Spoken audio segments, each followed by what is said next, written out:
whatever right? you're singing. Just by the way. Are you still were you still in the middle of marathoning today? I am. I'm in the middle of Empire. Oh, yes. Awesome. Empiring like the whole series?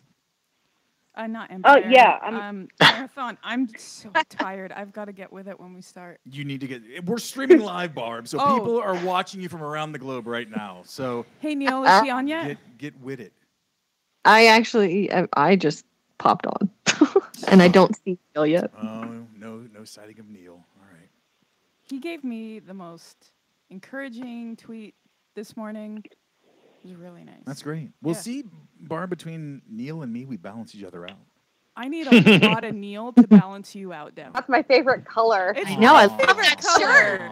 Woo! That's why my wet purple. It's my favorite color. Oh my gosh, I need to see a picture of this. Awesome.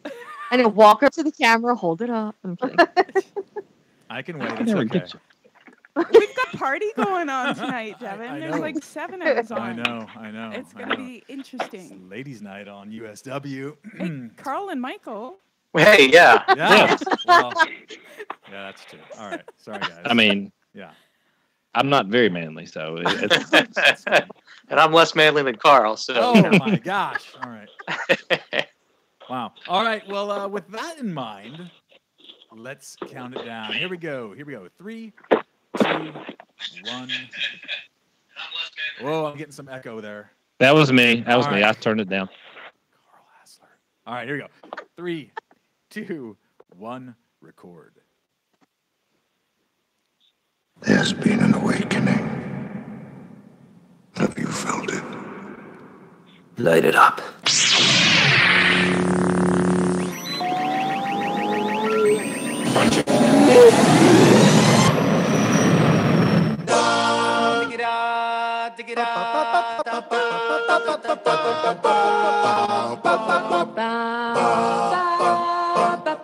Welcome to Unmistakably Star Wars, your source for a high-quality, informative, and entertaining look into the Star Wars galaxy. So strap yourself in, because here's where the fun begins. Well, Barb, it was the best of times. It was the worst of times. I want to say, as we get rolling this week in our first get together following the release of Solo, a Star Wars story, it is great that we were able to see it the Thursday night, the premiere. We had some folks. Ashley was with us. Jeremy was there, and I guess the great part about this was, without question, became my most favorite Star Wars film of all time because there's no C-3PO in the entire film. And I will buy the Blu-ray, the digital copy. I will buy a DVD, even though I don't have a DVD player anymore. And you know what? If they sold this on Betamax, I would buy it on Betamax just for the sheer fact it doesn't have C-3PO in it. It does have Anthony Daniels, though, apparently. Okay, well, thank you for wrecking honor. And it cost us $5. Yeah. I mean, you but didn't stand up and say you loved him in the movie theater, so it cost us some money.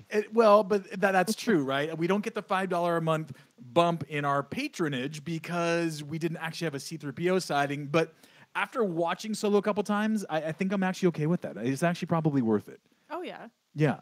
And even though that whatever that actor's name is that plays that droid, Anthony Daniels. Thank you. I knew he was in it going into it. That was one of the few spoilers I know going into it, and I tried my best just to kind of time that with my popcorn gathering. So it was a very satisfying experience for me. Barb, you were about 3 or 4 seats down. Your thoughts from row H, seat 9. It was a great movie. I was really pleased with it. I had a few issues with things that aren't movie related. Yeah. I found the picture really dark, which apparently there's a lot of people out there that felt the same way. It's but not speaking tone-wise, but no, like the projector wasn't illuminating. The actual visual image was dark. My eyes were straining to see a lot of the features, which was distracting for me through most of the movie. Yeah. But that aside, it was a great story. It was a lot of fun to watch. I can't wait to watch it again, but I'm going to have to wait till it comes on DVD because I'm afraid of what the image will be like.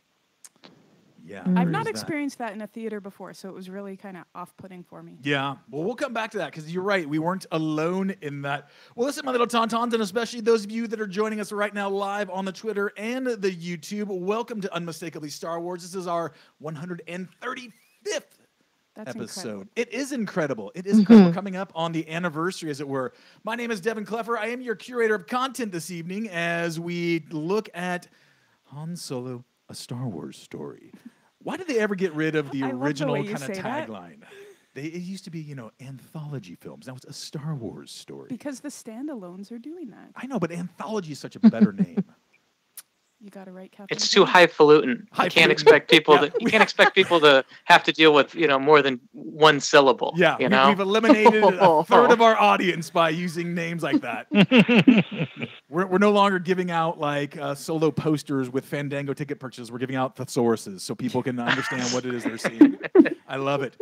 Well, listen, joining me on the pod tonight, the very fabulous Barb the Canadian. Welcome, Barb. Hey, everybody. That was a nice greeting. Thanks. Well, we had a little bit of chatter off air before we hit record, and I would just come out and say I apologize. Oh my No, I gosh. can't even say that with a straight face. All right.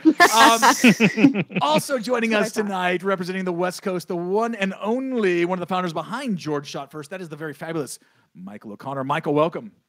Hello. Good to see everybody here. Indeed.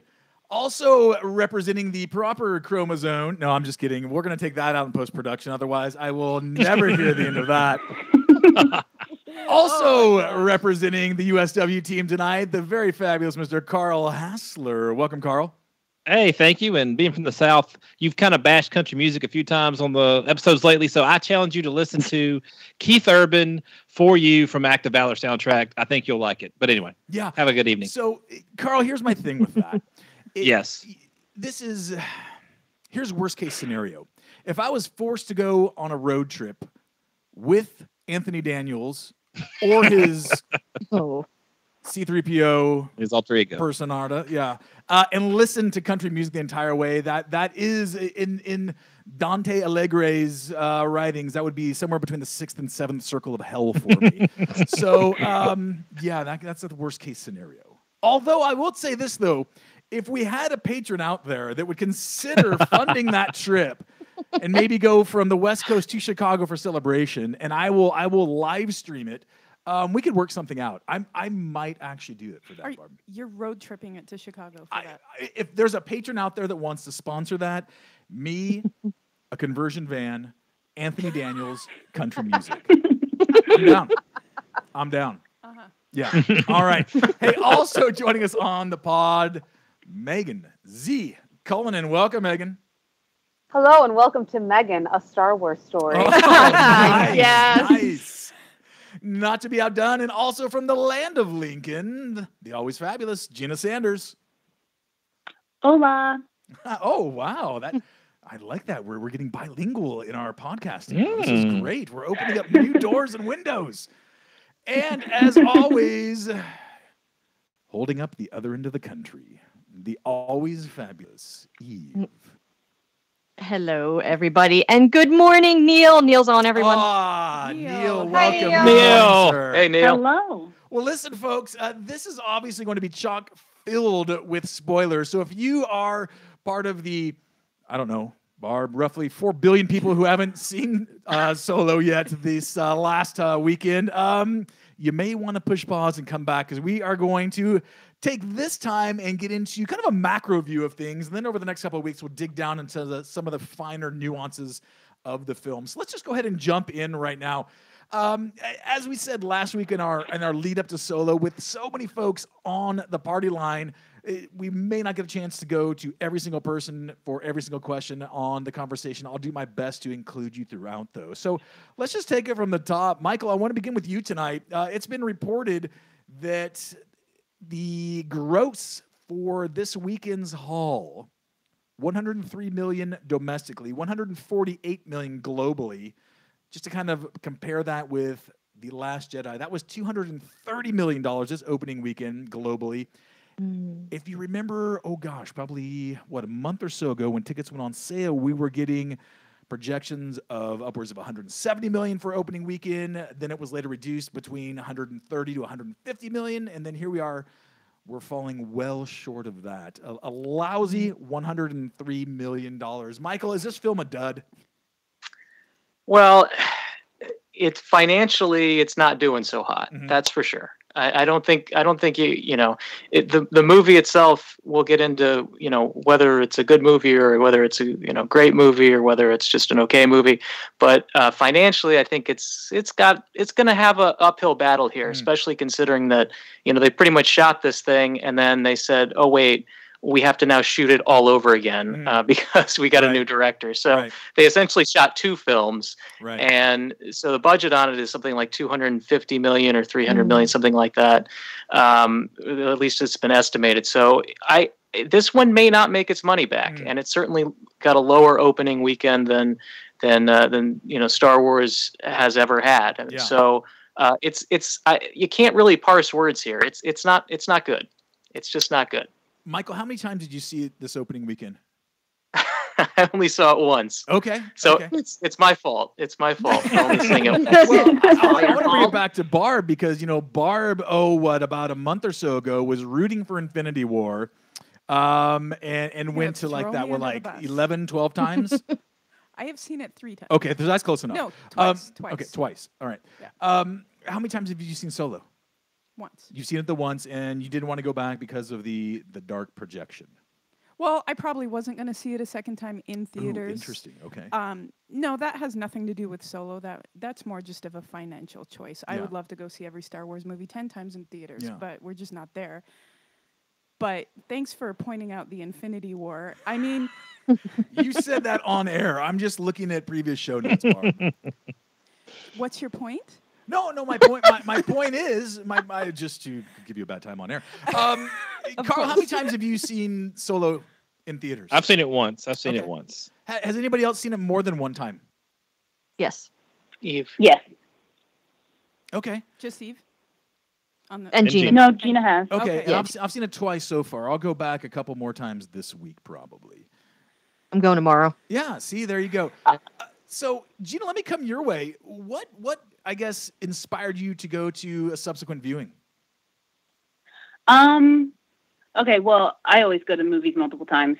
So that's like half of it's not special about Solo. Like my family wants me to stop going to the movies so often. But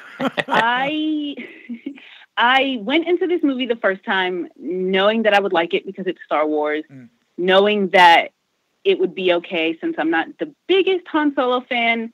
And then I was absolutely blown away, and I just want to live in the theater now and watch it. Wow. So I've seen it 3 times, and tomorrow's 4. Wow. I just really like this movie. Wow. Okay, that's awesome. You're making up for Barb. I think you like picking on me because we're on video and you can get my facial expressions. No, Barb, I would pick on you even if we weren't on video. Okay. Because I like getting your facial expressions. Yeah, just so we're clear on that. So video is just a plus. It's the cherry on top of the whipped cream, on top of the ice cream sundae. It's all lactose-free, dairy-free, because we're in Santa Cruz, of course. It's all gluten-free, fun-free. Eve, let me come to you on this. When we look at the box office, what do you think some of the reasons are for such a diverse difference between Last Jedi, 230 million, and at least domestically, we've got 103, or if we look globally, 148 million for Solo. What seems to be the problem? I don't know if it's any one thing. I feel like it's a culmination of the fallout after The Last Jedi. I think that left a really negative, bad taste in a lot of fans' mouths after just the meltdown. I mean, how many people have we personally known that have just left as a result of being attacked or, judged for their opinion way too harshly? And I think people are talking about 2 things I keep seeing popping up and echoing is 1, did we need this film, which we discussed last week, so I don't think we need to do that again. And 2, is it too soon after The Last Jedi? Should there have been, 6 more months in between? Me personally, my bias is coming into this completely. I don't know how to separate that, to be honest. I'm sad that it's not earning what I personally feel that it should.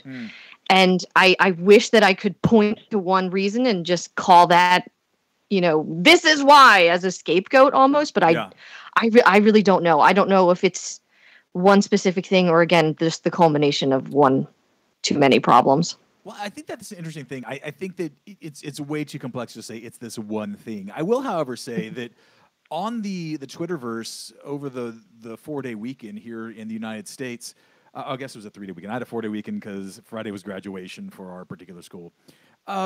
If you were to search the hashtag on the Twitter, hashtag boycott Solo, it is a fascinating rabbit hole of insight into the various demographics of Star Wars fans. And I would only recommend, if you want to go there, to do so not taking anything personally. It's fascinating to me that this was trending for a while, and trendy, I guess, for a while as well, that Star Wars fans, and I'll use that term super loosely, were purposely boycotting this because they wanted to see the franchise or Disney, or more specifically Kathleen Kennedy, fail, which I find disturbing on a number of levels. Megan, let me bring you into this. When it comes to some of the rationale or reasoning behind Solo not making what the original forecasts were, I'm going to read you a couple things. This is an article on comicbook.com, and the author actually comes up with 10 different reasons. And so I'm going to read these to you, and then I just want to tell me do these resonate with you? Do you think these are all on point, or do some of them maybe make up part of the equation more so than others? So let me go through this. Okay. Reason number 1, poor marketing. Poor marketing. We know that we kept waiting for that trailer to drop, and then there wasn't, because TLJ was still in theaters in many cases, and finally went to Blu-ray, and other than the Denny's commercials that we got in our area, I don't actually remember anything other than trailers. Barb, do you recall anything other than Denny's commercials and the trailer once it finally dropped? Well, we had the trailer for the Super Bowl, right? Right. Yeah. Other than that, I didn't no other promotions or anything like that? No. All right. Here's reason number 2. And the author uses, quote unquote, bad. A bad Star Wars movie was inevitable. Hey, you're going to crank out so many movies, you're about to get a dud, right? This is where I hold my comment about parents and children. Number 3, this was not the movie fans were looking for. We talked about that last week a little bit, whether we needed it or not.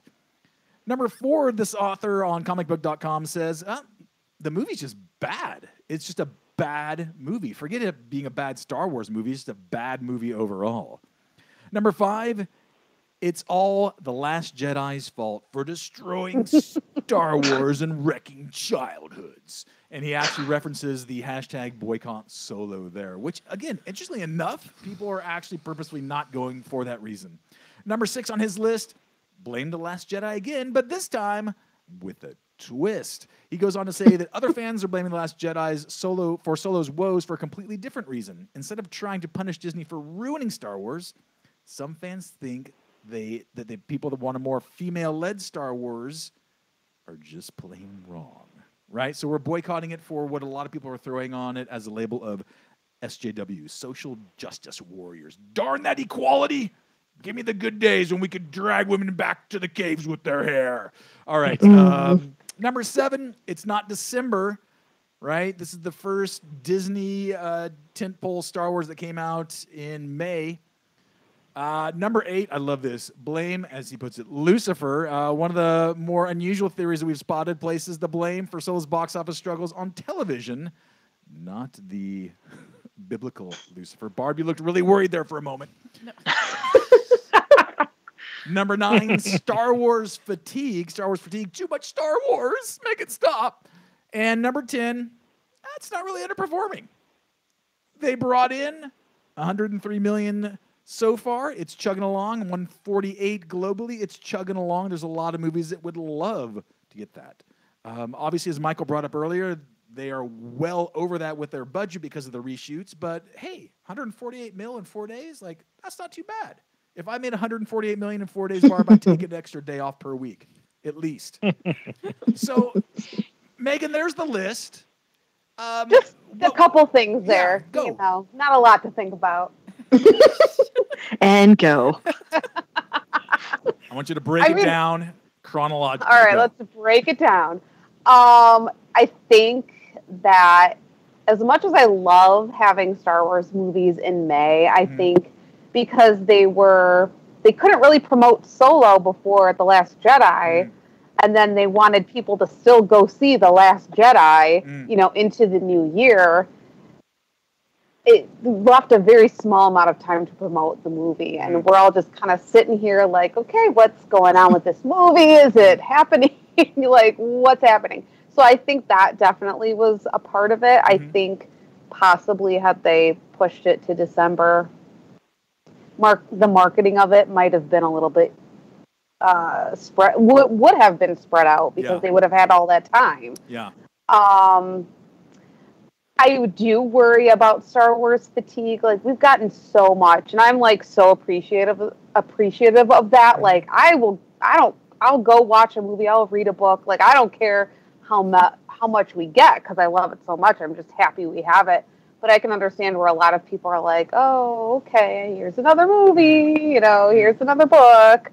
I mean, I can understand that. I worry that they're going to start exhausting, you know, all of these stories, that things are going to start getting repetitive. And that is probably my one worry in general. Yeah. Go ahead. And I think, you know, we're kind of these not anthology films, which I do actually prefer that term. Star Wars stories. The Star Wars stories. We're stuck in one era right now. Rogue One is technically between Revenge of the Sith and A New Hope. Han Solo is between Revenge of the Sith and A New Hope. You know, this rumored Obi-Wan, Boba Fett, Jabba the Hutt, whatever's happening there would also be probably in that timeline. So, you know, we have the episodic films that are in the future, but it's like we're kind of stuck in this Star Wars Rebels. It was in between Revenge of the Sith and A New Hope. Yeah. You know, we've had a lot of stuff going on there. I feel like we gotta move on. So can I jump in for a second? Yeah, on go ahead, Carl. Because, you know, Devin and I don't know everybody's ages here, but we grew up in the dark ages of there was Star Wars and there wasn't Star Wars for a long time. So I will never understand people not wanting more Star Wars and saying Star Wars fatigue. If you're fatigued, you must not really like Star Wars a whole lot because it's not a whole lot of movies. And I'll compare because we brought up Infinity War earlier and we talked about Marvel a lot. I like Star Wars better than Marvel, but Marvel is doing a better job now. And so people aren't fatigued with those movies, and they're 19 in 10 years. So, you know, it's kind of, I think part of it, the biggest part is it's not the one they're looking for. You know, it wasn't the movie they wanted. My point to those people is if we don't support the movies that aren't necessarily in our wheelhouse, but we would still enjoy it because it's Star Wars, they're never going to get to your specific thing that you love because they're going to be like, oh, well, people are tired. Let's spread them out further. So I would say support them. If you don't like them, if you clearly like the point about it being a bad movie, I totally disagree with. But if you don't like it, okay, fine. A lot of people didn't like The Last Jedi, but a lot of people did. So it's, you know, just, that's fine to have that opinion. And you don't have to go see it 2 or 3 times after that. But if we support these movies that aren't necessarily the ones we want is the one we want next, then we're not going to get the one we want next. So that's part of it. And then just comparing it to Marvel, if you look at what they did, you know, this kind of goes to the point of, is it really underperforming? You look at like their 19 movies and what they did at the box office. Okay, Incredible Hulk. Okay, most people think that was a bad movie. That's at the bottom of their list. 134 million total. Okay, number 18 is Captain America: The First Avenger, which does have its problems, but I think that is. I rewatched that one over and over. I like that one a lot. 176 million total box office. You know, and a lot of these that are in the bottom are the ones that were at the beginning. Like Thor is at 16. And then the ones that were second kind of are in the middle parts there. And then the ones that are more recent seem to be closer to the top of the list, with Black Panthers and Infinity War really dominating that list. So we're not really, I mean, it took them a little bit to get going, to get to be the juggernaut that they are. Those movies that came out first, I mean, Iron Man was, everybody lost their minds over Iron Man, and it was in the $300 million range as far as total gross, and was outperformed by movies that some consider worse than it. So I would say, I would not hit the panic button. I want them to keep going. I think it's not necessarily underperforming.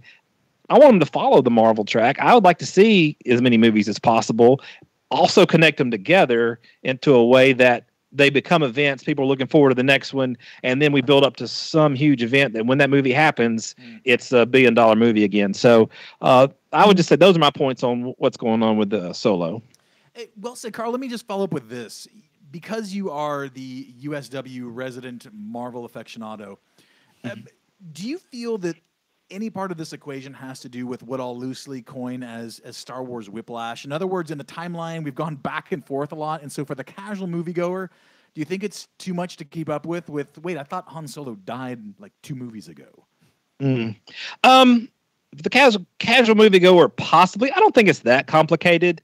I mean, there's all kinds of, we got through the prequels. We all understood. Most people who are even just casual Star Wars fans understood those happened before the original trilogy. So I think you could just sort of, you could look at Alden Ehrenreich and realize he's not Harrison Ford of 30, 40, 60 years old. He's a 20-something looking. So I guess he was younger at this time. He got the Millennium Falcon in the movie, so I guess he didn't have it. I think people can figure that out. I don't think that's that hard to follow. And we are, as Megan said, we're putting it in kind of these are coming out and saying, okay, we're doing this stuff that kind of happened before New Hope, but after Revenge of the Sith. And I think that's easy enough to follow. So I don't think that is too complicated. Okay.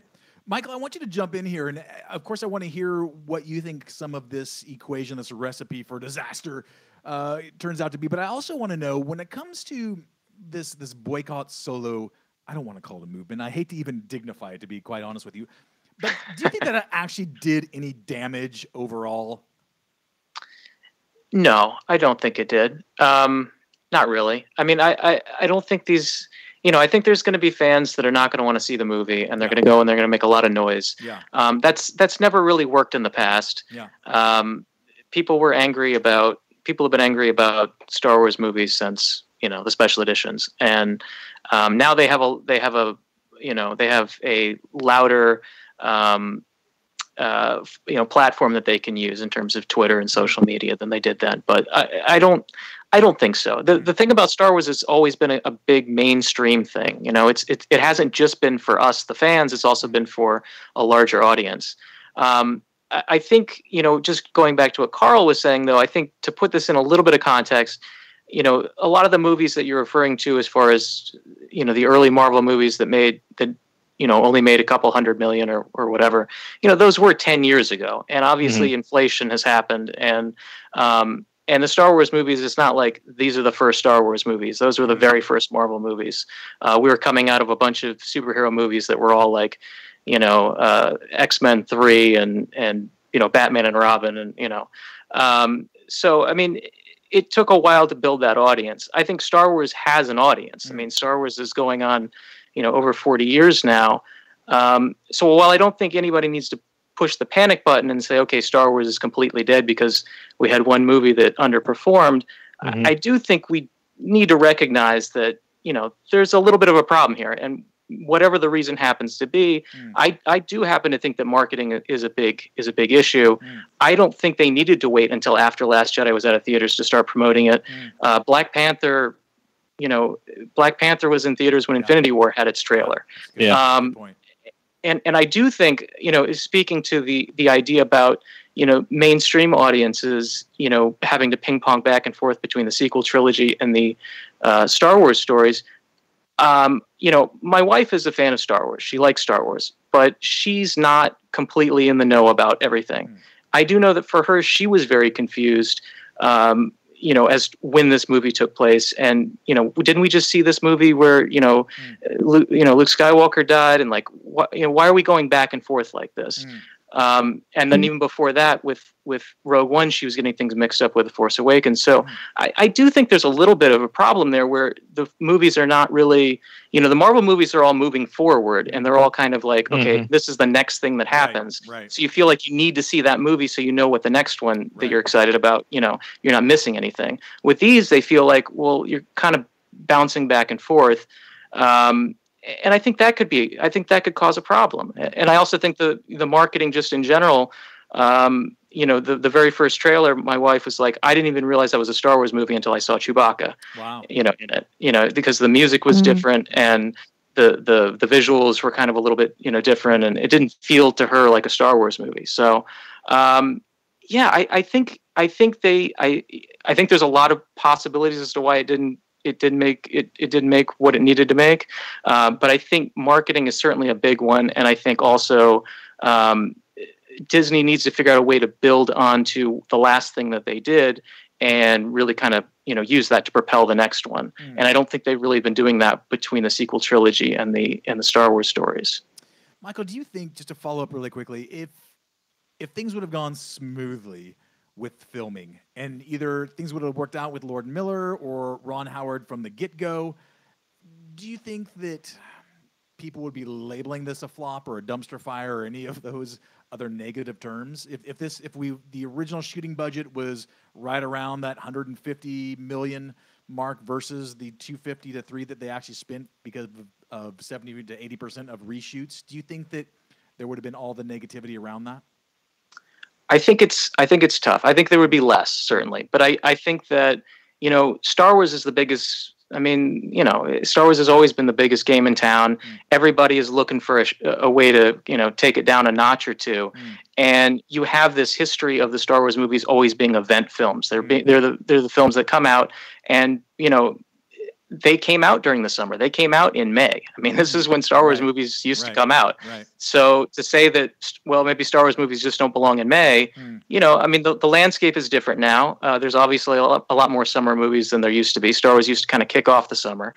But, I think that a big event movie like this, or a big Star Wars movie,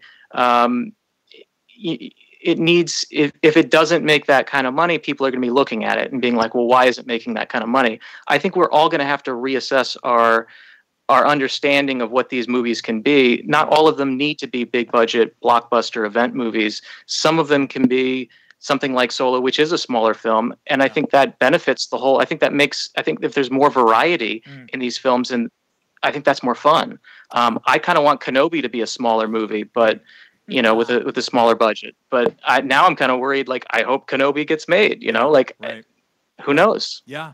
Well, hopefully we'll find out maybe something in the summer months. Eve, let me bring you into this conversation. Michael brings up the point that was kind of also brought up by Megan and Carl, and that is, this is our first summer Disney Star Wars experience. And some of it had to do with, I think, the other movies that are out in theaters right now. We've got Infinity War. We've got Deadpool 2 is out.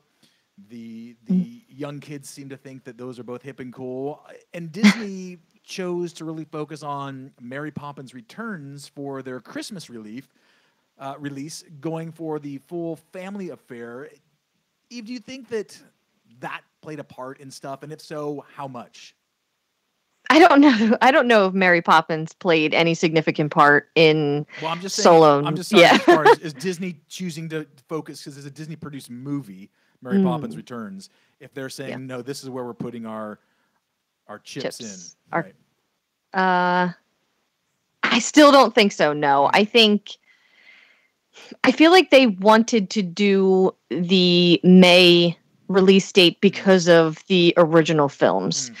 And having the 41st anniversary kind of coincide with the release of Solo because of this, the content being so similar to that era. Outside of that, I mean, I don't know. I'm not trying to downplay Mary Poppins at all, but I just don't know if that is the reason for why they chose to push Solo to May. Yeah. As far as Infinity War and Deadpool 2, I definitely think that plays massively into why this film I hate saying only earned $104 million because it's still so much money. And it's just, yes, to only earn $104 million is low for any Disney film, let alone a Star Wars film. And it is kind of shocking still. But at the same time, Infinity War already surpassed The Force Awakens, I believe, by like $100 million. And it's still going. And that, I definitely think that impacted, especially Memorial Day weekend. So. Well said. Barb, do you think that if The Last Jedi was more of a fan service, where people just came out of there thinking that this is the Star Wars movie that they've waited generations for, and everyone who was high on The Last Jedi because Luke effing Skywalker came out with not just a green lightsaber, but a blue one, and somewhere along the way he got an orange one, and he's just like General freaking Grievous whipping ass on the First Order left and right. Do you think that Solo would have had better numbers? It's possible. I know that there was just a lot of issues with The Last Jedi. People are so split with it. Yeah.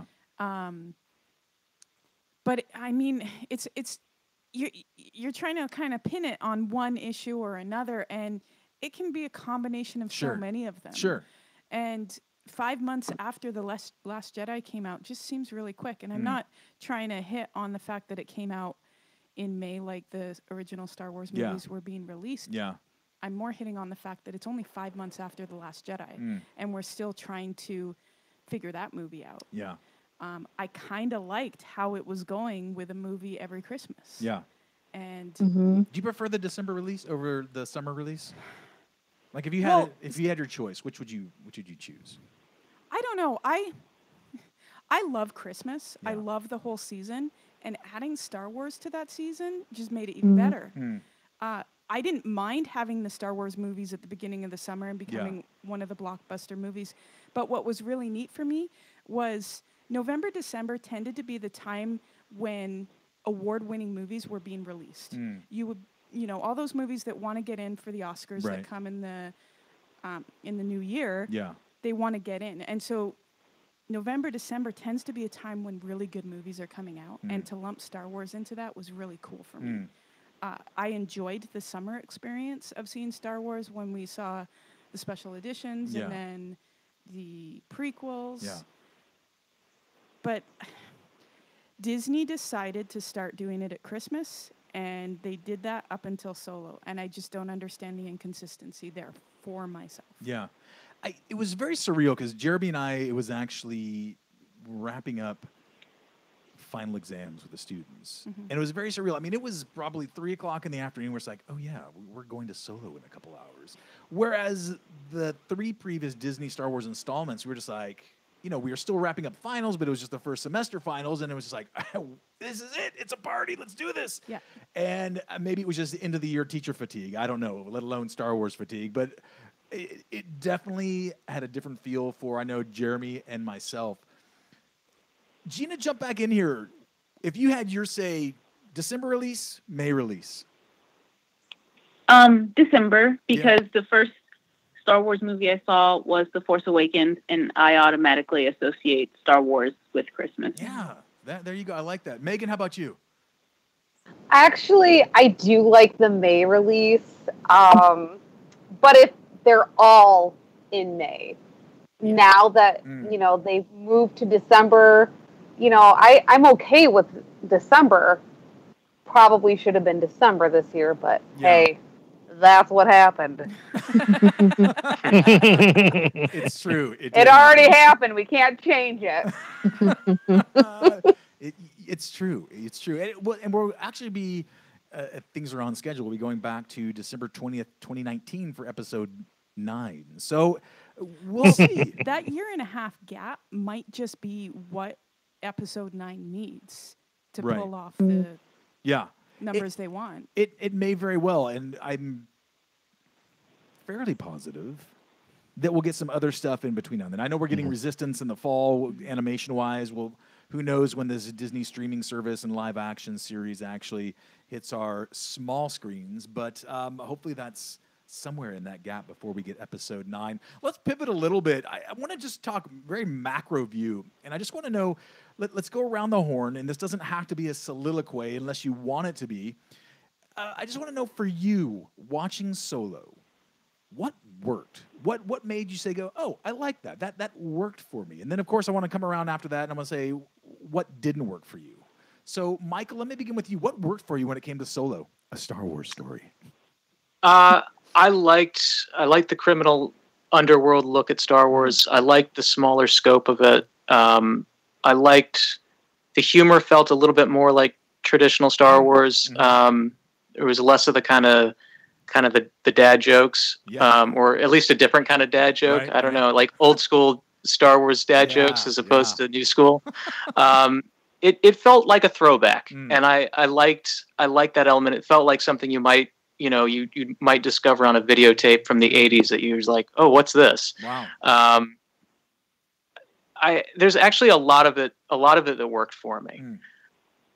All right, we're just doing what worked for us, and then coming back. Go ahead and throw in there. Okay. What didn't work for you?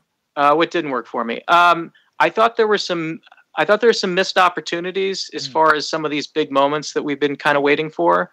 Han meeting Chewie for the first time, Han getting his blaster for the first time. Some of these things felt like they could be big things, and they were just kind of like, well, here's your blaster, and Han gets thrown into the pit with Chewbacca is kind of random. And some of the character motivation stuff was really kind of difficult to get a hold of, as far as why are people doing what they're doing in this moment. At the same time, I like the mystery of it. I like the twists. So some of that stuff might kind of work out over time with repeat viewings. Right, repeat viewings or subsequent films. Gina, let me come to you. What worked for you? So I really liked Han and Chewie's relationship. I actually really liked how they met each other. I liked that the Kessel Run wasn't what I was picturing it to be. The first time I was like, what happened? And then the second time I was like, okay, I really like this. And then I guess if I'm going to say a few things that didn't really work, when certain characters died really early and I wasn't ready for it, and then characters being underused, like I thought Lady Proxima was really interesting, but then I was like, why is she here? She could be used somewhere else. So yeah. Okay. Go read Most Wanted. Yeah. She's in. Yeah. She's got her appearance in there. Carl, what about you? What worked? What didn't? I just thought it was just kind of fun, and the things that people didn't like about The Last Jedi, about Luke not being what you expected, they just threw in some fan service that it was like, okay, Chewbacca and Han sit together for the first time in the Falcon, or they're putting their hands on the controls at the same time, and the Star Wars the stuff from John Williams that we're used to hearing, the score pipes in, and we're just all feel like, this is like when I was 6 back in watching A New Hope. So things like that, where they would just sort of just show those things that you wanted to see in a very fun and interesting way.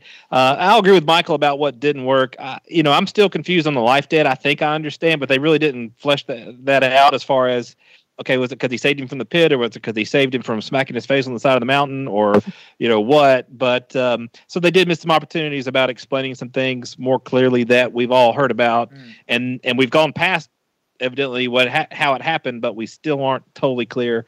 So that was what I would say didn't work. Okay, yeah, I think that you're right. That could have probably been delved into a little bit more. Barb, how about you? What worked? What didn't work for you? I really liked the story about Han and Chewie. I loved the way they met. Like, I knew as soon as they threw him into the pit with the monster, whatever they were talking about, I'm like, that's got to be Chewie. That's got to be him.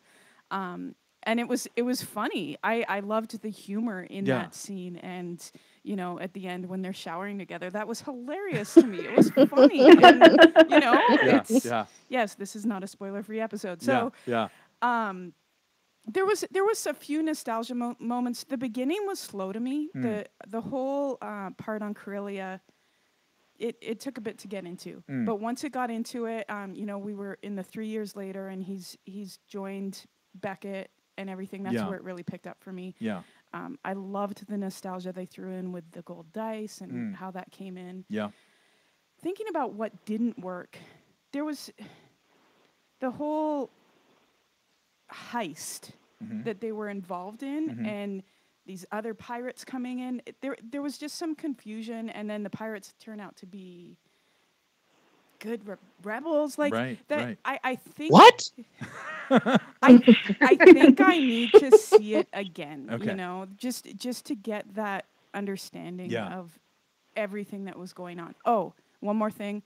I thought Donald Glover nailed Lando. That was awesome. And I wish there was more of it. And I loved L3 and that whole relationship between Lando and L3. That was awesome. Yeah, we will definitely be delving into both those characters more on future episodes, but totally agree with you. Yeah. Eve, jump in here. What worked for you? What didn't work for you? I'm going to echo a lot of what people have already said. I think Chewie and Han meeting, that was one of the big selling points for me going into this film. And I know, Barb, you just said as soon as the pit and the beast was mentioned, you knew it was happening. But here's my only little thing. When he landed in there, it sounded like a Rancor at first. And I was like, I feel like they're trying to play with me right now. And then immediately, Chewie.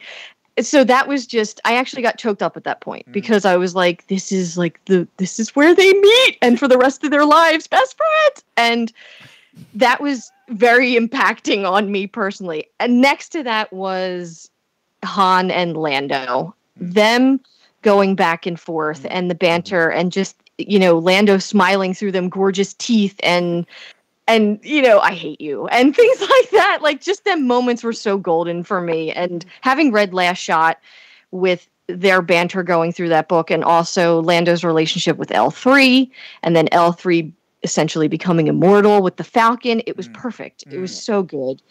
And I thought the film was visually stunning from even just Kessel looking up at a Star Destroyer being built was just something I always wanted to see and haven't up to this point outside of fan art. I love races. I love heists. I love, good bad guys who turn out to be good and good guys who turn out to be bad. It was just every point worked for me. And I absolutely adore it. Also Lando's closet. Hello. Need it. Wow. Yeah, that was popular with a lot of folks. I know that got a lot of legs on the Twitter. Yes. And then the moment that Han and Kira shared, that was just wonderful. But, next to that, what didn't work for me, the fact that they killed off Val so freaking quick was incredibly disappointing. I went in just knowing what I wanted or expected or looked forward to seeing with Thandie Newton's character, and then it just, I lost my blaster, I'm trapped, boom, death. So that was, like Michael said, I think that was part of the missed opportunity in my particular opinion. But next to that, I can't wait to see it tomorrow again. Yeah, I echo a lot of that as well. Megan, jump in here. What are some of the things that really worked for you? What are some of the things that didn't work for you? So I thought, all the actors did so well with all the characters. I was just, everybody was fabulous. I'm basically in love with Han and Lando and Enfys Nest. Those are my three big takeaways. Yeah. Alden did such a fantastic job. I was kind of worried, but I thought he was great. The relationship with Han and Chewie was fantastic. Though I have to say, when they first meet, I was like, why does Chewie look like Harry from Harry and the Hendersons? It threw me off because he was all wet and his hair was stringy. It was kind of funny. That took me out of the movie a little bit. But and I loved all the little connections, the throwaway line from Beckett, how he killed Aura Singh, and there's a big shot gangster on Tatooine, so they're talking about Jabba. I loved all those little things. I totally agree with Eve about what did not work for me was with Val. Too soon. It was too soon. Yep.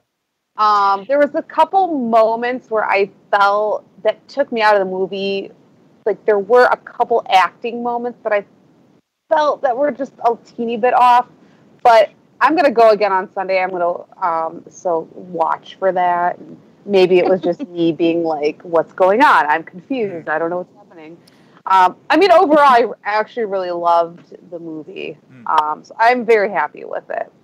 Yeah, I would just, I guess, echo what everyone has shared. I mean, I think that, Michael, you had mentioned some of the humor and stuff. There were actual times when I LOL'd in the theater both times. And I just thought that, wow, it was Star Wars humor, quote unquote. And so I thought that was unique. The Kasdans just did a fantastic job writing this thing for the purpose of giving us the Han Solo that I think, regardless of who the actor was, I think the writing nailed Han Solo. And I think Alden Ehrenreich did a fantastic job. I know that there's been pushback about him not portraying Harrison Ford, him not looking like Harrison Ford. And look, somebody that, enjoys James Bond, Doctor Who, a number of other characters that have been portrayed by different actors over the years, and I thought he did great. I thought he absolutely nailed it. The things that worked for me, in addition to the humor, I loved just, Eve, I think you mentioned as far as L3 becoming part of the Falcon. That's the kind of retconning I like, when they're giving us connective tissue without trying to give us a wink and a nod and try to pull one over on us. Well, now I want to watch the original trilogy and see exactly when R2 is interacting with the onboard computer. Yeah. Yep. And I think that the little things like that, I think were really special. Call it fan service, whatever, but I think it's great. It was no stunner that Han was going to shoot first, or the only one to shoot. I think that's great. Michael, I like what you said, though. I was hoping for some type of story behind his blaster instead of just kind of it getting pitched to him out of the excess weapons cache that they happen to have there. The only other thing that didn't really work for me, and I've gone back and forth, it wasn't horrible, but I don't think I'm satisfied with how he got his last name. Yeah, me neither. I was like, really? That's what you're gonna do with that? I mean, I think that if it was gonna come from him being solo, single, a lone wolf, I think there's so many different creative ways that could have been brought out. Even if what he would have said it himself would have been okay, but just the Imperial officer kind of, let's just type this. Go ahead, Michael. Yeah, I mean, that was last week when we talked about it. That was my, we said, what's the moment that's going to, ruin your childhood? Right. And right. And I said, if they say, if Solo isn't his actual real last name, if it's some title that he gets or something like that. Yeah. And of course, no movie. We need to put this out here. I put this disclaimer out last week, but no movie can ruin your childhood. That's not a thing. That doesn't happen. What? This Solo did not ruin my childhood, but that moment was a big old groan for me. It was needless. It was, it's almost like as fan servicey as this movie was. I mean, they mentioned Taras Kasi, for God's sakes. Yeah. I mean, we're gonna get to frickin' Darth Maul. Yeah. It's like they're embarrassed that his last name could actually be Solo. I mean, this is a galaxy where people's last names are Skywalker and Organa. I mean, just own it. It's just his last name. And he knew his father because they have some scene where he's talking about, growing up with his father and not, so how is it that he doesn't have a last name if he knew his father? That doesn't make any sense to me. Yeah. So I just thought that was a big old, that was a big old groaner. Maybe that was from the first draft or something, and they forgot to take it out. But oh my gosh, it made it to the film. What were we thinking? Yeah, but honestly, I walked away very satisfied. Hence, going back the next morning and seeing it again. The challenges that I had with it were not enough to overcome the good feels that it gave me, and the fact that I perceive it to be a really strong installment to the overall Star Wars story collection. Let's go through these. I just want to get just kind of some of your general thoughts on this. We just talked about how Han got his last name. Megan, you brought up Han meeting Chewbacca. Gina, you also mentioned it. For the rest of you, Barb, were you okay with that? Is that okay, the way that they met? Yeah, that was one of my favorite scenes. I love that. Yeah, it was great. Yeah. Carl? Yeah, originally when I first saw it, my first instinct was no. But when he started talking Wookiee, exactly. I liked it. So it grew on me, and by the end, yes, I liked it. By the end, yeah, absolutely. Eve, how about you? I loved it. Yeah. Michael, all the feels. I like the scene itself. I just wish that wasn't the way that the life that kind of happened. I thought the scene was great. I thought it was fun. It was well choreographed. It was great. But I just wish that, I guess growing up with the original version of that story where Han is in the Imperial Army and he actually, sacrifices everything to save Chewbacca's life to get him out of there. Whereas in this case, it was like he was already, ruined. So he was just escaping, and then this Wookiee was escaping with him, and they happened to be chained up together, so they had to work together. Yeah. That worked less well for me, just in terms of, already being used to a certain version of that story. What I will say, though, that was just prior to that scene, though, I'm going to go back and I'm going to watch it again. But my first viewing and even my second viewing, I think that was the most fantastic ground combat I've seen in a Star Wars film. Yes. That was, even though we didn't see much of the battle per se, just the way it was filmed and literally the fog of war and the lighting and everything else, I really think that has got to be, I'll hold off on saying it is my favorite overall, but it's got to be close there. And so put a bookmark on that and I'll come back to it. Let's talk about this. When it comes to overall storyline, right, we heard very early on in the process of this film it was going to be a heist movie. It was going to be a chase movie. We saw that with the first trailer, that it looks like, a scene right out of Steve McQueen and Bullet. Barb, overall storyline, did it work for you? Yes. Said with authority. I appreciate that. Well, I already said that the original heist part with the train, that I don't know if it was the early death of Val or the death of the pilot. I can't remember his name. That would be Rio Grant. Yeah. Blame it on Rio. Yeah. There was just some things about that first heist part that really got to me. But then once they moved on past that, it picked up for me. Okay. Carl, how about you? Overall storyline work for you? Yes, because the stakes were low. It wasn't we were saving the whole galaxy from a planet-killing weapon. It was kind of low stakes. But in the end, they snuck in how is a little more important than we thought it was going to be. He may have financed the whole rebellion getting started, or a good portion of it. So I liked that part of it. Which is fascinating if you think about that, because then the money he gets in A New Hope is just the money that he already funded the rebellion with. So. The interest for his Paying it forward. Gina, how about you? Overall, storyline-wise, did you feel that it was a good story? Yeah, I really did. I will say I thought that the train heist was going to be bigger or maybe last longer. But I will say, I really hate that Val died, but I also appreciate that it showed that, in a heist film, or in a heist at all, when you're robbing things, things can go wrong. People can die. Right. So I just expected that to be a little bit more of the story, but I did like it overall. Yeah. Megan? I agree with everyone. Overall, I really liked it. And I liked Han's journey throughout the whole movie. Yeah. Yeah, it is interesting. There were some very Star Wars-y themes that played out, but there were some new themes that we kind of got introduced to as well, and I appreciated that. Eve, overall, storyline work for you? Absolutely. Yeah. Loved it.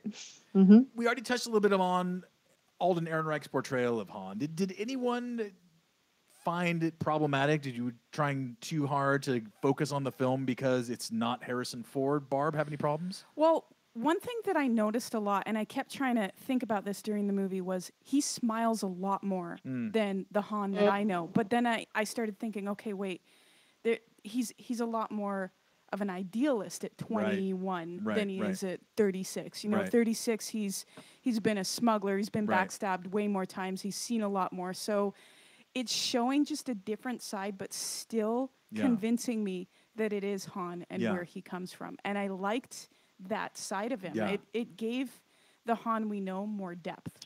Well, I think you hit it right on, because some of the backlash, that's an overstatement, but some of the pushback on Twitter was, oh, well, Han's cynical, right? Han's a cynical pirate that, is only in it for the money. And I think that, yes, that's the point. That is the point. And he does that at the end when, they ask him to be part of the rebellion.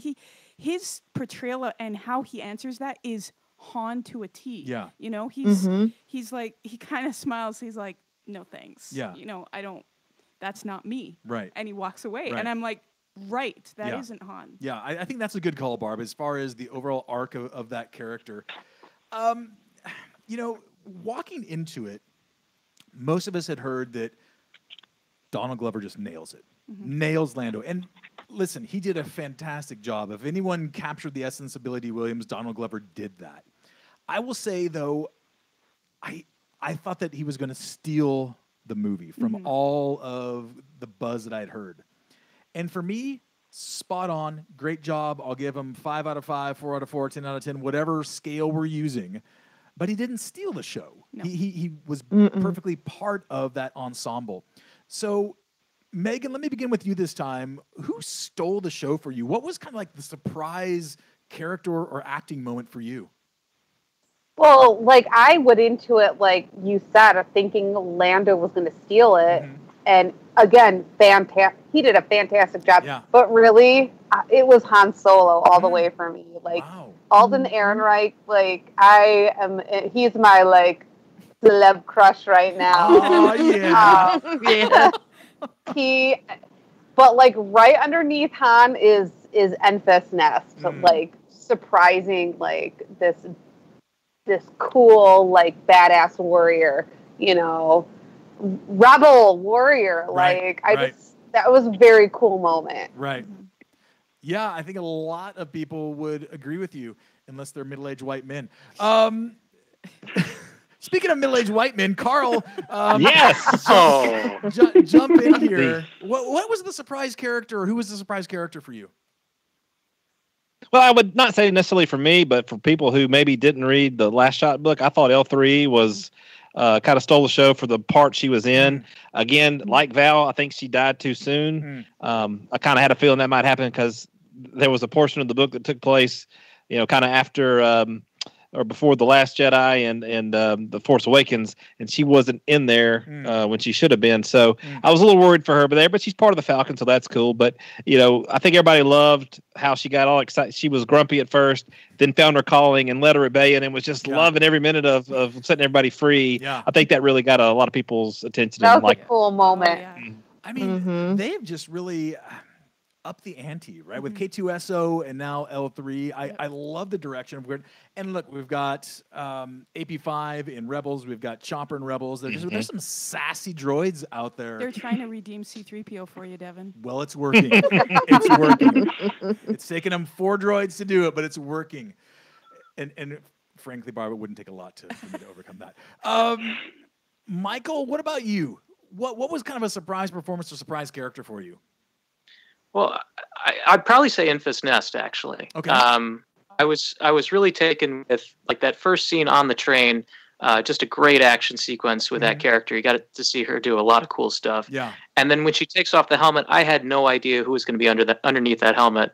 I thought it was really interesting. Okay, first of all, if I hadn't talked with you guys, I wouldn't have known that it was a woman in the first place. So that would have been a surprise. When maybe it shouldn't have been. That's my whatever showing, but also how young she looked, like it was almost like it was a child warrior. And I kind of, that suit really makes it look like it's this burly, like battle hardened old man kind of thing, and it was almost like this complete twist opposite.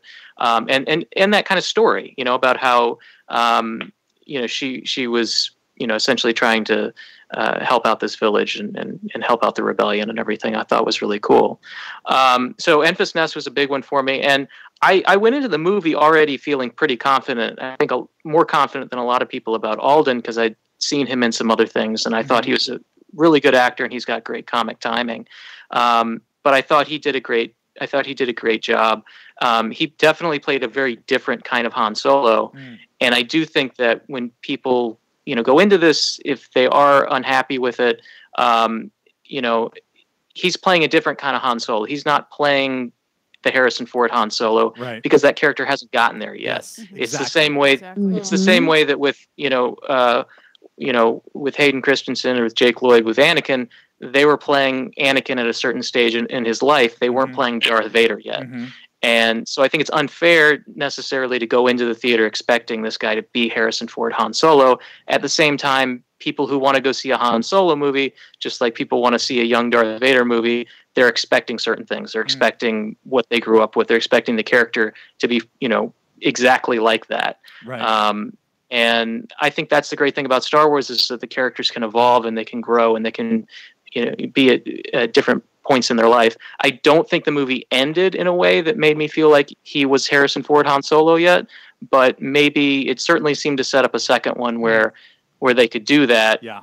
If they ever make a second Solo movie, who knows? But I definitely feel like they were leading towards maybe getting him to the point where he would be like that. Yeah. And I love that too, because we get to see more progression, and who knows what happens post Solo, a Star Wars story, and the next installment, whether it's a Solo film or it just includes Solo from Solo, a Star Wars story. You're having fun, aren't you, Devin? I am having a great time, Barb. Let's see. Who haven't I asked yet? Me. Oh. Eve, your thoughts. Who is the standout, breakout character for you? I mean, what can I say that hasn't been said already? I absolutely adored Alden as Han Solo, and I'm with you 100%. I thought Lando was just going to steal, and it was going to be Lando, a Star Wars story, which I would have been 100% on board for still. And he was a perfect complement to everything that happened to Han and himself and all of their surroundings. But I think Alden just nailed it with his version of this character in that timeline. And absolutely with you, Megan and Michael, about Enfys Nest, she just blew it away for me. I'm Team Enfys all the way now. Enfys Eve. Yes, I had to. But there was actually a moment real quick at the very end of the film where, as he says no to the offer by Enfys, he turns slightly away, winks halfway with a smirk, and I split second, it looked exactly like Harrison Ford. And it actually took me out of the film for that split second. Wow. So at one hand, I was like, oh my gosh, that looks exactly like Harrison Ford, and I want that. But I don't want that because I appreciated so much what Alden did. So, yes. Good catch, by the way. Look, I loved the twist at the end. Well, there were multiple twists at the end, but certainly the unveiling of Enfys Nest and what we would perceive to be her story, her origin story. I want to see more of that character. Yes. I'm saying that we don't know, I don't know, the acting chops of the young lady that's playing her. Is she able to hold her own in a lead? Do we have Enfys Nest, a Star Wars story? Or is she part of an ensemble cast again? I think she would thrive at that. And I would love to see that. I would say Disney, at the very, very least, if you're not going to give us more Enfys Nest on the big screen and you're not going to give it to us on the little screen, we've got to have some books and comics that explore her. Oh, for sure. I mean, she's really all we've known. No. The majority of our understanding of the forming of the rebellion, we typically associate that with Mon Mothma, with Bail Organa, and of course, Leia. And here we find something, this is happening a few years before Rebels is even happening. Yeah. So timeline-wise, this is super intriguing to me to see this character, Enfys Nest, actually be at the genesis of the rebellion. And I love that because that introduces us to so many new and exciting things. It's really shifting canon is what it's doing. And well, could that I be love it. Could that be a code name? Shifting canon? It'd be a great name. Follow me here, Devin. Enfys Nest. Yes. Could that possibly be a code name for somebody that we're already aware of in the rebellion? Oh, yeah, it could be. Because she's playing this character with a mask and things like that, but she could have another name. Yeah. That's all I'm saying. Yeah, absolutely. I also just wanted to add a comment that's not on your list. If that's okay, well, Devin. by all means, Barb, hijack the show. There was Go on, girl. Oh, yeah, here it comes. Here it comes. So there were a few comments in the movie that I just really appreciated. Little scenes here, and one of them for me was kind of a retcon of, is it Han or is it Han? Right. Oh, And when Lando makes that Han comment, and, calls him Han, and then Han's like, well, it's Han actually. I'm like, awesome. So this sets up why Lando continues to call him Han. He's just like you, Devin, whatever he can pick at there. Yes, exactly right. I love that. I loved this. Now, I don't know if anybody else picked up on this, but to me, when they were walking under that, the tusks with with the skull, to me, that was very Mandalorian, setting up something for Boba Fett. And I just wanted to also comment on something that Michael was saying about how we have to remember that Han was young here and life's aged him. He's different. He's not the 36-year-old Harrison Ford. And I think that this is an interesting comment because we've got at least 16 years in age difference here and how that can shape somebody. And a lot of the issue we have with The Last Jedi is this is not the Luke we remember. And how life can change a person into somebody different, all of their experiences. And the Luke that we saw in The Last Jedi is very justifiably so by what has happened, just like Han is different in the original trilogy and more pessimistic than he is as a young Solo. Right. So. And I would just say that, look, this ensemble was amazing. We haven't even talked about Paul Bettany and Dryden Voss. I mean, for crying out loud. What an amazing performance. Emilia Clarke, great performance, especially when we see her at the end. I mean, she did such a great job of camouflaging her motives until the very end there. So I just looked up really quickly here, and I was looking for who the casting director was for this film, and unfortunately I didn't find it. But whomever it was that put this team of actors together did a phenomenal job and paired it so well with the Kasdan's writing of the script. Here's what I want to do. I want to jump forward a little bit. I just want to do quick word association. So I'll give you a character from the film, and I just want you to give me your first thought based on the film, not necessarily the character overall, but their portrayal, their performance in the film itself. And again, I may not get to everyone on every single character. Carl, I'm going to begin with you. Han Solo. A good guy and a little bit lucky. Gina, Han Solo. Fast talking, adventure seeking. Nice. Barb, Han Solo. Optimistic, thrill seeking. Wow, nice. All right. Eve, I want to come your way next. Lando. Charming smuggler. All right, yeah. Megan, Lando. Capes. Yes. Wow. Perfect. It's funny because that's been such like on everyone's list of like, oh, the cape closet and the capes. And the only thing that goes in my mind is the lady in The Incredibles. It's no capes. Yes. Yes. That's how he's going to die at some point, is wearing a cape. Wouldn't that be amazing? That'd be the Disney Pixar justice right there. Michael, Lando. Conniving scoundrel. Ooh, wow. I like that. So definitive. Barb, back to you. L3. Feisty. Michael, L3. So much sass. Hashtag. There we go. Megan, how about you? L3. Revolutionary. Nice. Yeah. Nice. All right, Eve, coming your way. Chewbacca. Mystery. And we need your best Chewbacca growl. Hell no. No. Oh, been trying that for years. All right. Can't. Carl, Chewbacca. Yeah, a little bit grumpy, a little bit angry. Yeah, all right. Gina, how It's about good you? to see him like really whipping people, butts in the movie too. Yes. Indeed. Finally ripped some people's arms out of socket. Yes. That made it into the cut. Gina, Chewbacca. His fur and his height make me want to koala him. What about that line from Rio about you've never slept so well unless you've done it in the lap of a Wookiee? That was amazing. That was amazing. Oh, now talking about a death that came too early. My gosh. Yeah. My gosh. All right, Carl, I'm gonna begin with you this time. Kira. I think she is. She's a survivor, as they say. She's. I think she she does what she has to do to get by, even if she wants to do something else.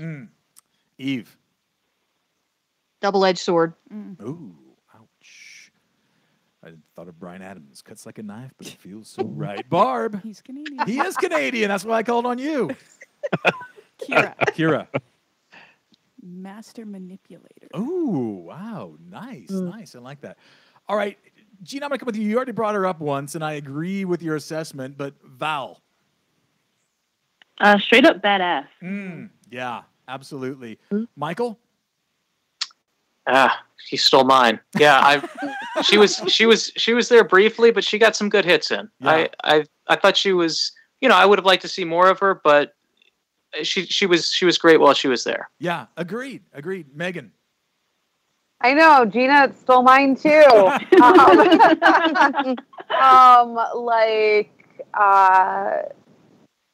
Kick-ass warrior. I like it. Yes. Which she was, no doubt about it. All right, Michael, I'm begin with you this time. Dryden Voss. Ooh. I couldn't just do one word. I mean, what I loved about that performance is that he's so subtly he knows he's the big man in the room, and he makes sure everybody knows it. Like he's so confident and so sinister. I like that he's got a really kind of reptilian sleaziness to him that we don't see a lot in Star Wars. It's usually much more grandiose, and he's kind of like, he knows that he could kill you or have you killed, and he's so confident, and I found him absolutely frightening. Yeah. Yeah, I know, and I wanted to see more of him, and maybe he was very small part, but Paul Bettany did a great job with it. Yeah, I agree totally. Michael, did you think when Kira said everybody answers to somebody, even Dryden Voss, where did your mind go in that? Did you start thinking about who he might owe or answer to? I was certain they were referring to Jabba the Hutt. I thought that's where that was going. Yeah. So, yeah. I was not expecting, we'll get to it. Yeah. Carl, Dryden Voss. I'm going to go against the grain a little bit. That was probably my least favorite performance in the movie. Wow. I mean, I do understand it was, he did sort of play it like he's your pal, he's your chum, and he really knows what's going on and trying to lure you in and make you feel comfortable, even though you never really are. I don't know. It just didn't. I guess all the other performances to me seemed better. But as far as who he may have answered to the question you asked, Michael, he had that big black spot on his head where lightning looked like it hit, and he had all those scars on his face, like he'd been electrocuted at some point. So I was thinking it would have been he actually had an audience with the Emperor. He actually had at some point been shocked by the Emperor, and and worked for him behind the scenes in the underworld. I like it. And who knows? Maybe at one point he may have. All right, Megan, I want to hear from you. Enfys Nest, or as I like to refer to her, Enfys effing Nest. Basically, how can I follow that up? Amazing, awesome, badass warrior. I'm going to reuse some of my words. What point did you get to that conclusion, though? Was it early on during the heist, or was it when she actually unveiled herself? Probably when she unveiled herself. That was like an amazing moment. And so I'm curious, though, if that had been a dude, do you think that you would still get all the feels from the character Enfys Nest? Probably not. Yeah. And I think for me, the very much the same reaction as well, because we've seen so many dude baddies in whatever movie, name your movie.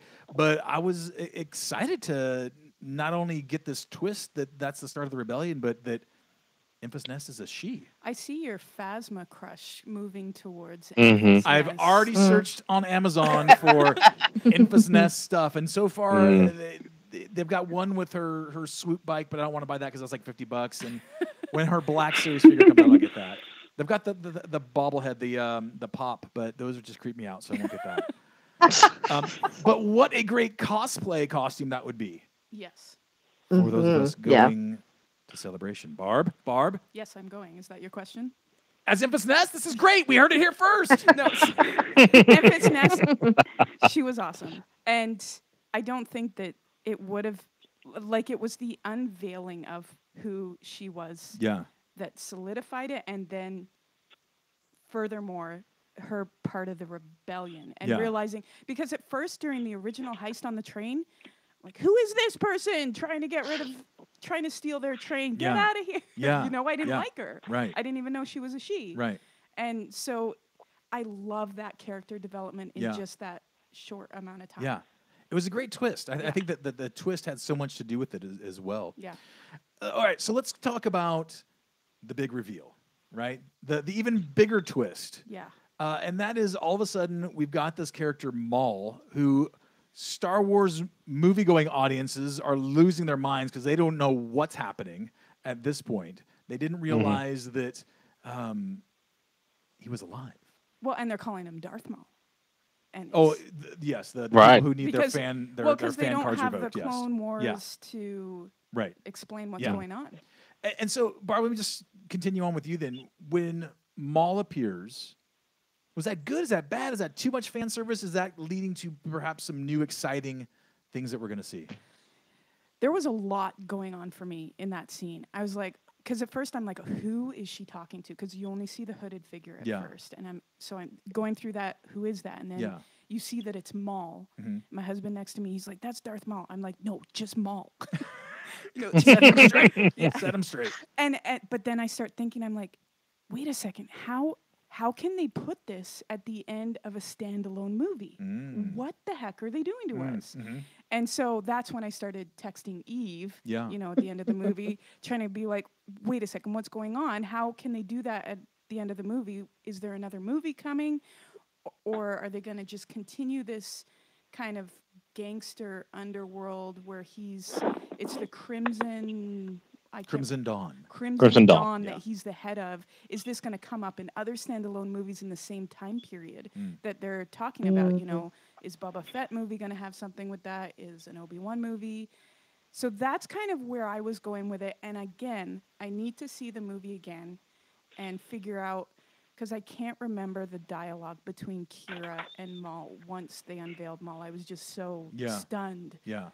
And I want to just kind of get a better understanding of Crimson Dawn. And now I want to go watch 7 seasons of Clone Wars. Hello. Yeah. Sheesh. Well, and so their dialogue was basically, she reported Dryden Voss's death, and he said that, he'll look forward to working with her. Yeah. Yeah. More closely. Eve, jump in here.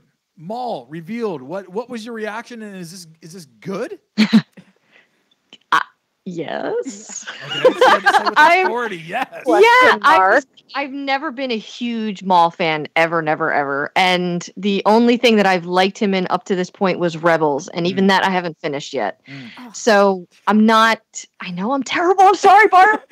But I thought it was a very cool reveal. But I mean, I immediately started texting you. I'm like, what? So for me, I don't think I was the appropriate audience for like a grand Maul reveal. Or a grand Maul seizure. Thank you. Yes. Yes. Oh my goodness. Well, Carl, since you jumped in with the humor, and I'm tracking with you, your thoughts. Is this the reveal that we needed, that we wanted? Is this going to actually bring us better Star Wars stories, movies down the road? Well, the first word that hit my head when I saw him was "uh-oh."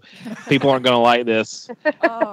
But I do. I like it. I don't care. So I liked it. I loved it. And the more I thought about it, just like Barb had talked about, the more I thought about it, it's like he plugs in so well because he has that rivalry with Obi-Wan. So we could get him in the Obi-Wan movie, and then he also is in charge of an underworld criminal organization. So that sets him up as maybe a rival to Jabba the Hutt if there was that movie that ever came along. So there could be something going on there. Plus, we know these underworld types employ a lot of bounty hunters. So maybe he's going to get in the Boba Fett movie. So I would love to see it not be necessarily a sequel to Solo, but I would like to see him and Empress Nest too. She could very easily, you could see her maybe going around the galaxy trying to solidify this rebellion. And, when Luke is talking to 3PO in A New Hope, he says, "Oh, you know of the rebellion against the Empire?" Right. like it's not common knowledge. Right. Maybe she had a little stop on Tatooine and had a little drink at a cantina with Biggs and Skywalker, and she's the one that got him all pumped up to want to be part of the rebellion. I would love to see that. So I would love to see both the good and the bad characters in this movie sort of weave their way into a storyline through different standalone movies, and not just have to be 1, 2, 3. They do an arc between 3 solo movies. Yeah. My gut is Disney's going to do their arc through 3 solo movies, but I'd rather see them weave a line with a lot of other characters, and that way we have a variety of movies. Yeah, and it'll be even more interesting given, going back to the top of the show, the box office returns, if they will go under different titles, different headings. Gina, your thoughts? You just reignited your fandom with The Force Awakens, and so all of a sudden here's Maul. What were some of the things going on in your mind? I was freaking out because I knew he was alive, but I wasn't expecting to see him. But the reason I liked his appearance wasn't because it was Maul, but because, like I said earlier, I think in the other episode, I didn't really need like a lightsaber or the Force or anything, but him there gave me just a little pinch of it that I really liked. I didn't want a whole bunch, just that him like calling the lightsaber to him and like igniting it I was just like, oh, so that's why I liked him. Yeah, good call on that. Did you notice the Maul music in the background? I did. I loved that part. Yeah, it was a nice little homage. There was a nice little homage to John Williams throughout the film. Megan, Maul, your thoughts? I was so in shock, like when you just saw the feet like sitting. And I'm like, oh my gosh, is this Palpatine? Like, is he like, okay, I could see that. And then it was Maul, and I went with my friends Steve and Andrea, and I'm hitting Steve. I'm like, oh my gosh, it's Maul, it's Maul. And he's like, what? So we were like freaking out. I just thought that was so cool. And then to know that Ray Park and Sam Witwer, Ray Park did, the actual image, and Sam Witwer did the voice, and I'm like, oh, that's so awesome. So I thought it was really cool. I was very excited about it. Michael, jump in here. So I'm someone who believes you shouldn't even breathe too loud in a theater, but when Maul hit the screen, I couldn't help myself. I yelled out, "What?"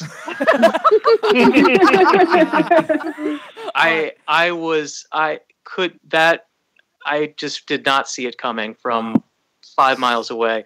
Last week I said, if Boba Fett isn't in this movie, I'm going to go back and ask for my money back. Right. When I saw Maul, I said, okay, I owe you guys some more money. I didn't realize that you were gonna bring that level of badassery to this Solo movie.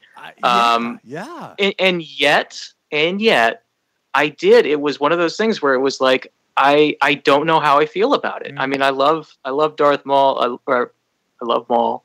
I love, obviously I'm a big prequels fan, and I like how this, kind of gives some prequels some love. They also mentioned Felucia in the movie, and so there's some tie-ins and things.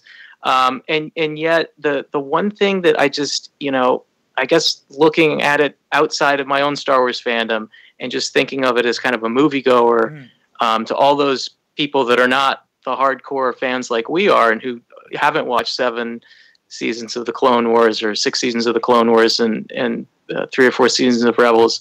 I don't know. I mean, this is probably a topic for another time, but I don't know how I would react to that. Like, I don't know what that would, I don't know how they would then, how they continue that story in these movies, especially, spoiler Eve, that they do wrap up. I really wish they kind of hadn't wrapped up Maul's story in Rebels. It would be really cool if they had kind of reintroduced him in the movies and let him kind of come around, and we could have had that. We could have had like a proper resolution in a Kenobi movie with Ewan McGregor and Ray Park. I think that would have been super cool. Yeah. So I don't know how I feel about it. But I'm definitely, my interest is piqued.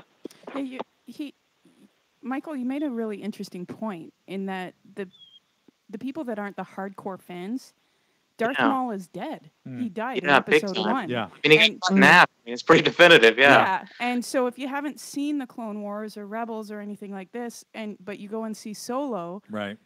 Like, what the? Yeah. How is he alive? There's no connective tissue for them. See what you did there? Mm-hmm. Yeah. Connective. Well, and so I wonder is and because we've already gotten the story, we already know the story. Is this something that they would explore in live action? Yeah. I don't know that they would. Yeah. And I think that's one of the things that not only with Maul's appearance, but also with his overseeing Crimson Dawn and Kira's role. I mean, we've got to get more of those characters, right? Mm-hmm. Not just Maul, but Kira as well. And sure. I really hope that they answered so much, but they gave us so many questions, and I think that that's a fantastic place to be. I was shocked when I saw Maul. Michael, I'm with you. Still don't know how I totally feel about it. Assuming that we're going to get more of that character, only because it would be completely silly to just drop him into a 30-second cameo and we never see him on screen again, whether it's big screen or small screen. I will say this, though. Upon reflecting on that, wouldn't it have been a great opportunity to drop Snoke in there? Oh. Well, Devin, can I tell you why you should love the fact that Maul's in this movie? I think regardless of what I say, you're going to tell me, Carl, so go ahead. Okay, you're probably right. Okay, in the different trilogies, there's this one kind of character that seems to happen over and over, and it's a character that looks cool and everybody's excited about, and then is underused and killed off too quickly. Are we talking about Phasma? We're getting to Phasma. You're okay, all right. Sorry. Go ahead. But we start with Boba Fett. We go to Maul, Darth Maul, and then we get to Phasma. Yeah. The fact that Boba Fett has been resurrected so much in different things, the Clone Wars and different shows, and possibly getting his own movie, that's great. Maul again resurrected in the animated series, now showing up on the big screen. Devin, 10 years from now, Phasma is going to play a big role in a movie and actually do something cool. And you then all those action figures you've invested in will actually become out of the dumpster and go very sky high. And everybody will be like, Devin was ahead of the game. Out of the dumpster, they're on the highest point in the entire studio. They're up on the shelf where little 6-year-old fingers can't get to them. Everybody else will be getting theirs out of the dumpster, but yours will be in peak condition. You will have the best Phasma collection, and you will be the celebration of the next Star Wars celebration. I will be the featured, the keynote. Excellent. Mark, who? Let's bring on Devin Cleffer, in his Phasma collection. PhD in Phasma? Yeah, exactly. Wouldn't that be great? Well, Carl, if you are indeed prophetic, that will be fantastic. I wouldn't push back against that at all. I mean, just give me something close to what Delilah Dawson gave us, and I'll be satisfied. We'll see. We'll see what happens. All right, here we go. We're going to wrap stuff up here. When we do, I just want to know what you're going to rate this out of 5 Death Stars total. How many Death Stars? Okay.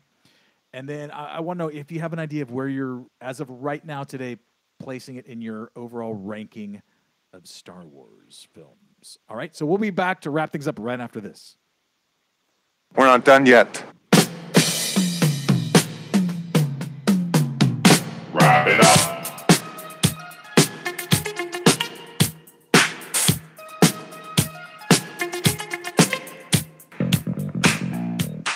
All right, so here we go. We're going to wrap things up, and we're going to begin by rating Solo, a Star Wars story, and then giving the personal ranking. So, Barb, I'm going to begin with you.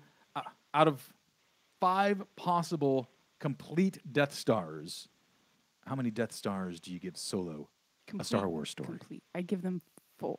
4 complete? 4 complete. Okay, and where do you, as of right now, place it in your ranking of films? I'm pulling up our texting thread we had on Friday writing these. So I have it right around 6. 6? Okay. Yeah.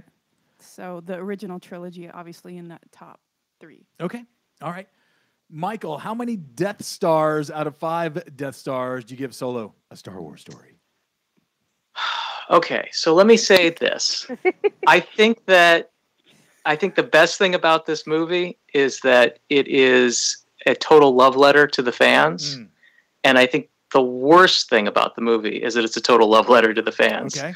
So keeping that in mind, as a fan, I had a great time. I liked it. As a movie aficionado, as someone who is really critical, it fell short on certain expectations I have with a movie. So I give it 2.5, right in the middle. That's actually pretty high for me. With the Disney Star Wars movies, I feel like that it's easily my favorite of the Disney Star Wars movies. So this was a positive experience for me. It may not sound like it at 2.5, but that's actually I came out of the theater feeling pretty good about it. Wow. So that's and I haven't really had that for the last few. So that felt good. So 2.5 out of 5 is good. You must be amazing at like family vacation movies. What are you doing? I thought we were doing whole Death Stars too, so I didn't. You can do half Death Star. You can do uncompleted, unfinished Death Star. Yeah, I got a Return of the Jedi Death Star in there. Yeah. Did you want to change yours, Barb? No, I'll stick to 4. Okay, 4 out of 5. All right. Gina, let's come to you. You're going back for round 4 tomorrow. Give us how many Death Stars out of 5 that you would rate this. 4. Okay.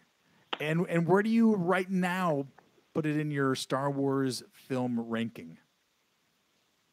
At number 1. Wow. This is my favorite Star Wars movie. Oh my gosh. Good for you. I like that. When you find that movie that you just resonate with, good for you. Good for you. I love it. Megan, how about you? So I'm going to give it 4.5 Death Stars. Okay. I don't really rank the Star Wars films. It's kind of like Empire Strikes Back, A New Hope, and everything else. So that's where I rank it. Okay. All right. So, in my everything else pile. Right. All right. So fair enough. So 3 and below, depending on the day, the direction of the wind, whether Mercury's in retrograde, all that stuff. Okay. Yep. Fantastic. Fantastic. Carl? Yes. I would say I would give it 4.5 Death Stars as well. Wow. I really liked it. I put it at number 5 in my personal rankings, which actually I have both the Star Wars stories anthologies in the top 5 because I have Rogue One at number 2. So I'm really enjoying these standalones. I hope we get more of them. I will also probably disappoint you, Devin. I think R2-D2 and C-3PO are going to be somewhere in this movie. They're hidden somewhere, probably in the escape scene from Kessel, if I had to guess. Look over Beckett's shoulder during when he comes in the office to help Kira. But anyway, that's just my guess. I did see a droid that looked like R2-D2 on Corellia when he's running away. I wasn't sure if it was R2, but it kind of looked like him. There are several astromechs in the kind of control center on Kessel, and you see like a yellow one in different colors. So I know they're not R2-D2, but there's some that are kind of in shadow. So I think they'll probably say, "Oh, those in shadow that you never got a good image of are R2-D2 and C-3PO," just so they could say they were in there and keep the continuity going. All right. Well, I like it better the way I saw it with my own eyes, Carl. Eve, rate this movie. 4.5 Death Stars, and it's been going between number 3, 4, and 5 for me. Wow. Okay. All right. Yeah, I can't decide. I'm giving it 4 Death Stars. Here's how I described it. It's in my top 5. This is what I told Jeremy. I said, if I'm looking for a Star Wars film where I've just got a couple hours to kill, and I just need something to like pick me up and be fun, light. This is the go-to. Exactly. This is the go-to. You nailed it. And I think that we kind of needed that. We kind of needed that. And it doesn't have to do just with so many people pushing back against The Last Jedi. Michael, you said earlier where this really resonated with you as far as the humor and kind of felt like Star Wars, the original, A New Hope. And I think that's one of the reasons that I really enjoyed it. And I think that, look, the beginning of A New Hope, great. And then things slow down for about 45 minutes. And from the time that the droids jettison from the Tantive 4 until the time that they reach Mos Eisley, we've got some good storylines in there. But it drags at times for me. It's my favorite part of the Is movie. it? Well, that makes sense, Barb. That makes sense. Everything, our relationship is becoming so much more clear I'm tonight. Take that as a compliment. Oh, please do. Take it as a compliment. The best scene in the movie is when he's looking at the twin sunset and that music. That's the epitome of Star Wars, right there. And so I said that there are some good storylines in there, right? But I'm just saying it's slower. Yes. It's slower. We're Solo. It's pretty fast paced from start to finish. Not too many pauses in there. Well, listen, let's talk about some of the other things that are coming up on the calendar. Eve, what have you got for us this week? A whole lot of the same, but still exciting nonetheless. So every Monday night, you guys can catch us broadcasting live on the Twitter by tuning in roughly around 7:15 Pacific time, which is 10:15 Eastern, and of course Neil Lowry time after 3 a.m. in the UK. Thank you, Neil, always. And just in case you miss it, just hop over to our website in a day or two at unmistakably.starwars.com, and it will be front and center on the homepage. Or go to YouTube and just put in Unmistakably Star Wars to search us, and bam, you will find it. Outer Rim Originals. Been talking about it for a couple weeks now, so just a reminder about Unmistakably Star Wars' partnership with Outer Rim Originals and all the amazing artwork that has been posted and will be posted in the coming weeks and months. So just a reminder to go and scoop up your limited edition signed prints by Disney licensed artists. They are fabulous and wonderful. And they extended their sale until July 4th, 11:59 p.m. Eastern time. So just a reminder, outerrimoriginals.com. Nice. Speaking of rebellions, extending the promo until the anniversary of a rebellion. Nice. Well, listen, one of the things that we wrap up the show with each and every week, of course, to thank you, our listeners and viewers, for hanging out with us and getting to share in this whole crazy ride called Star Wars fandom. And, of course, we want to hear back from you. So whether that's via Facebook, via DMs on the Twitter, or emails, unmistakably.starwars@gmail.com. Feel free. Let us know. What did you think of Solo? How would you rate it? And where do you rank it as well? Anything that you would love to share with us, we would absolutely love reading. We also spend a little bit of time, Barb, each and every week thanking our patrons. And, this kind of plays hand in glove with what Eve was talking about when it comes to Outer Rim Originals. We've just actually begun a patron rewards program. I mean, it sounds so official. We should have our own USW Airlines or something. But until we're ready for that and we pick up everybody to go to Celebration, all of our patrons are now automatically enrolled in the patron rewards program. So any patrons that come after them, that they refer to us, whether it's a $2 a month subscriber or on up to $100 a month subscriber and anywhere in between, our patrons get rewarded for referring folks. So right now, they're actually going to get some of this artwork that Eve was mentioning from Outer Rim Original. So if that is something that you're interested in, become a patron, spread the gospel of USW, have other folks do it, and then you get some kickback. It's a good deal. With that, we are going to wrap things up for this week, my little tauntauns. The circle is now complete. We will see you next time in the digital docking bay. And until then, may the Force be with you.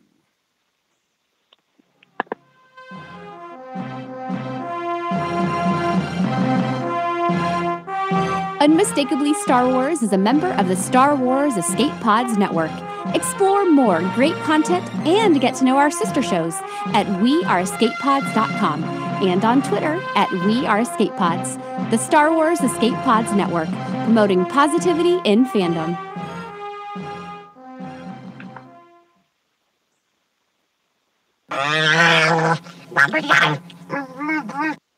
This party's over. Move along. Move along. Now, was that the Move Along from A New Hope, or was that the one from Solo? That would be amazing if I had the one from Solo. Yeah, I think they were the same. I think they pulled the one from A New Hope and just put it in there. May have. I think they got the Wilhelm scream in there too, if I'm not mistaken. Probably. I thought I heard it at one point. I think it's when I thought they officially retired that. Well, that's what I thought too. But when the two stormtroopers fall into Chewbacca's pit, I thought I heard it there. I have to. I'll have to go see it again, I guess. Yeah. Oh shucks. Yeah. Barb, do you know what the Wilhelm scream is? No. Really? What? Well, I probably do when you tell me. So when one of the stormtroopers falls in the Death Star, where they're looking at Luke and Leia are looking across where he blows up and the bridge is next in, and one of them falls down, and it gives that yell, right? That was actually taken from a movie, and it was used in every single Star Wars movie up until Last Jedi? Yeah. I think so, yeah. But I swear I heard it. How did I not know this? I don't know. It sounds like it's like I think they use it on Tom and Jerry when Tom's getting hurt. It's like just an old something that you don't have to pay any royalties to. So so they just kind of shows up in different movies as a scream. So did you know that the original gold dice that they used in A New Hope were actual dice that we know? They didn't have these interesting characters on them. Did you know Makes sense. I didn't know that because I know they got lost for a while. Well, you can see Chewbacca's head hit them in A New Hope. Yeah. And when you look at them closely, they're just normal dice. Wow. That's cool. Yeah. What? Yeah. It's a cool fact. But then they lost them during Empire. Mm-hmm. Did they come back for Return of the Jedi? I can't remember. I just know that I've seen them in A New Hope. Yeah. Did you guys see that there's actually a part of the original Death Star on eBay right now? What? Yeah, a part of the original Death Star that was used in the film is on eBay right now. And before recording tonight, the bid was at $8,100. Was it made of Nerf foam or what was it? Carl. Good times. I don't even think it's that big. It's like less than 3 feet by 3 feet. Huh. Yeah. So maybe we pool our money together. Thank you. So here's a question. You see the Millennium Falcon after they go through Kessel Run, and they're on that sandy beach thing, and Han's obviously destroyed it. It's just a mess. Yeah. So is that where it explains why there's a fork in the front when there isn't in the beginning of Solo? Well, because they jettisoned the escape pod. They jettisoned the escape pod, the escape pod in the front? That is the front, yeah. Okay. Yeah. Because Lando talks about being upgrades. He got the upgrades and stuff, and started talking about the escape pod and all the other stuff. Yeah. And so when he jettisons it, then there you go. Yeah. When they're playing the game, like in the middle of the Millennium Falcon, and everything looks so new, and I kept thinking, I'm like, okay, it looks like this Millennium Falcon, but just the features were so different, and the colors that were standing out, and I was just trying to think of when Luke is playing with the remote. Yeah. And it's all dirty and brown. It's dirty. I'm like 16, 17 years. Like, what did he have in there to get it so dirty? Yeah, a Wookiee. No, actually, the Wookiee is cleaner than Han. If you read Last Shot. Probably true. You said something, Barb, and it made me think. What was I going to say about that? The dice? No, it wasn't about the dice. It was about the Falcon. And now I don't. Well, the fork. That's the other part that made me laugh out loud in the theater was when he said to Chewie, "Well, if you round down, buddy." Oh yeah, that was great. Yeah. Under 12 parsecs. Yeah. My husband's going like, "What's a parsec?" I'm like, "It's just a time. You know, he did it in a certain amount of time." And it's like, distance. No, it's distance. It was time in the original, and this is how they fixed it. Okay. Distance. Yeah. Well, parsec's always been distance because it's an actual thing. Well, but on Earth, that's a different galaxy. They may actually have a different meaning for it. Yeah. Okay. Well, let me put it this way: it was always implied that it had to do with time. Yes, you're right. Yeah, that's. They were focusing on the sex part, which found that sounds kind of bad. But the sex was like short for seconds instead of SCCS. Yes. They were focusing on that part because it sounded like it was part of a second or something, some kind of timing thing. But but all the people like Neil deGrasse Tyson were like, oh, but that's a distance, so they're stupid. So you know what's interesting? There were a lot of things I wanted to say on the show. There's just a lot of us and a lot of things to say. Yeah. I believe that Ron Howard tweeted this week that this is his best weekend opening for any of his movies. Is that right? Is that adjusted for inflation? I'm not sure. I don't know. He didn't say that. Yeah. But is that right, Eve? Did he say something? Yeah, he did tweet that. Wow. Yeah. But he didn't mention inflation. No, he didn't mention. That's what I meant. But yeah, no, that's sorry. That's but that's what's funny. What else We're talking about it being a flunk it's been open for 4 days. Yeah. You know, it's so interesting how the world works. The movie world works. Yeah. I mean, they're going to have to take baby steps with these movies that are not the serial parts, part of the series. And, I hope, like I said, I hope they make more. I hope they don't slow down because of how this is doing. But, because people that just decided ahead of time they weren't going to like it and didn't go for that reason, that just sort of I don't, like you might not like it, but at least go see it if you really say you like Star Wars, and then decide. And ironically, I mean, I think this is the one that the people who didn't like The Last Jedi. Yes. I think this is kind of like the Last Jedi antidote. Really, I really enjoyed it. Yeah, it feels like a throwback to everything. It's got so much fan service. It feels like a throwback to what people say, at least what people say they love about Star Wars. And so I feel like this one was kind of made for the hardcore fans. It's a shame that the hardcore fans are so boycotting, hardcore, dead set against it. They give it a shot. In all seriousness, who knows? Maybe they'll come around. Go read the boycott Twitter hashtag. There are some gems in there. I don't know that I actually I had so much fun this morning reading that tweet that you did, Eve. That I don't know who the Scott Aukerman. And he lists all the Star Wars movies, and he lists them in the order of release. And the comments, people were losing their minds, are hilarious. I'm like, oh my gosh, you tweet that, and isn't that great? It was too funny. It was really funny. Here, so this is part of the boycott Solo Twitter. This is just one that I happened to find during the show. Thankfully, it's still here, probably because it has 119 likes. I just looked at the tweets at the boycott Solo thingy, and I honestly don't think I've seen as many old, white, sweaty males in my life. These are literally movies. Getting offended by them making someone a different sexuality, according to Lando being pansexual, when you are a grown man, is sad. We need to have a new segment that just reads Twitter stuff. This is golden. Is it sad? What just happened? What? Hello? What? What's the problem? Well, that was peculiar. We dropped our sound really quick. You guys could still hear us? Yeah, I could hear you.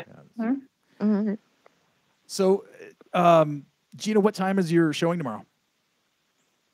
9:30. No, 9:25. Nice. In the morning. Because it's $5 movie tickets. That's so jealous. Awesome. Smart. What was your most favorite part? How did this jump to the top of your list? Let me put it that way. The fact that it was just really, really fun. The fact that, I really just don't care that much about Han Solo, and this movie made me invested. Wow. Han Solo has never been my favorite. He's great, but he's never been my favorite. And this just made me want to read everything, want to rewatch the original trilogy, want to know more. My favorite scene is probably when Han met Chewie and he starts speaking Wookiee, and then them taking the shower together. That was just, I just loved those scenes. But for a while I was going back and forth on if it beat Revenge of the Sith, and then I realized what I really like about Revenge of the Sith is Anakin and Obi-Wan's lightsaber duel, and so I was like, but as a whole, this movie I like a lot more. So yeah. You know what's interesting is Jeremy had asked me last week before we saw it that if we get an Obi-Wan film, do we want to see him battle Vader? If we get an Obi-Wan film, I don't. It better be Ewan McGregor. Otherwise, it'll be Ewan McGregor because Ewan McGregor will name his freaking price and they'll pay it. But so, Michael, that was an immediate and authoritative no. I think. Fight Darth Vader? No, that was the question. I didn't say that I wanted that. That was just the question that was posed to me. Sorry, go ahead, Michael. I honestly, the Obi-Wan movie just for me, what I really want it to be, and I know this is the dangerous part of being a fan, is that you really want something and then you don't get it, and then you stomp around and join boycott clubs. So it's a slippery slope here. But for me, what I really want is I want it to be the good, the bad, and the ugly of Star Wars. I want the whole thing to take place on Tatooine. I want him to be kind of a Ronin, or kind of the man with no name, kind of gunslinger. Guy's got no master. He's wandering around the desert and he's getting into trouble, and he's stopping along, and the criminal element is out there. The Tusken Raiders are out there. It's just I want all the Tatooine goodness in that one movie, and I don't want anything. I don't want him going to other planets. I don't want I just want the whole thing about him protecting Luke.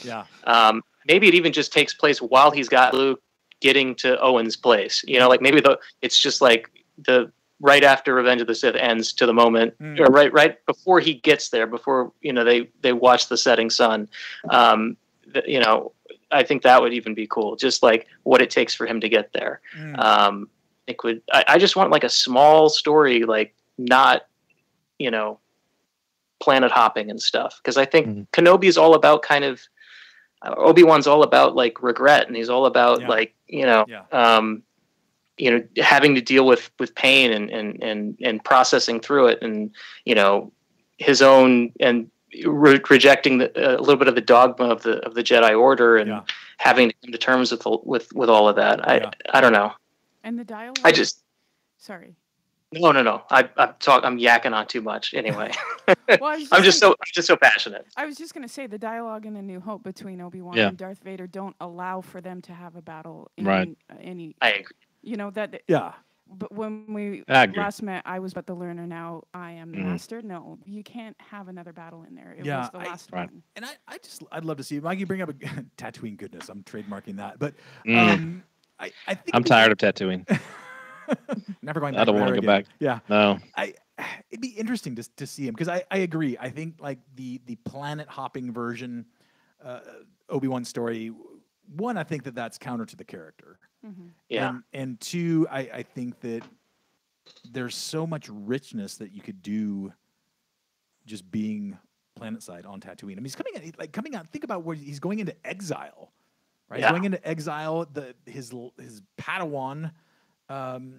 He thought, at least, it'd be interesting to know at what point Obi-Wan realizes that he didn't get the job done. Yeah, I think so. Yeah, like if there's some HoloNet or something that he sees, or or if there's somebody who comes to Tatooine to get away from Darth Vader or something and tells him the story. He knows when he's talking to Luke.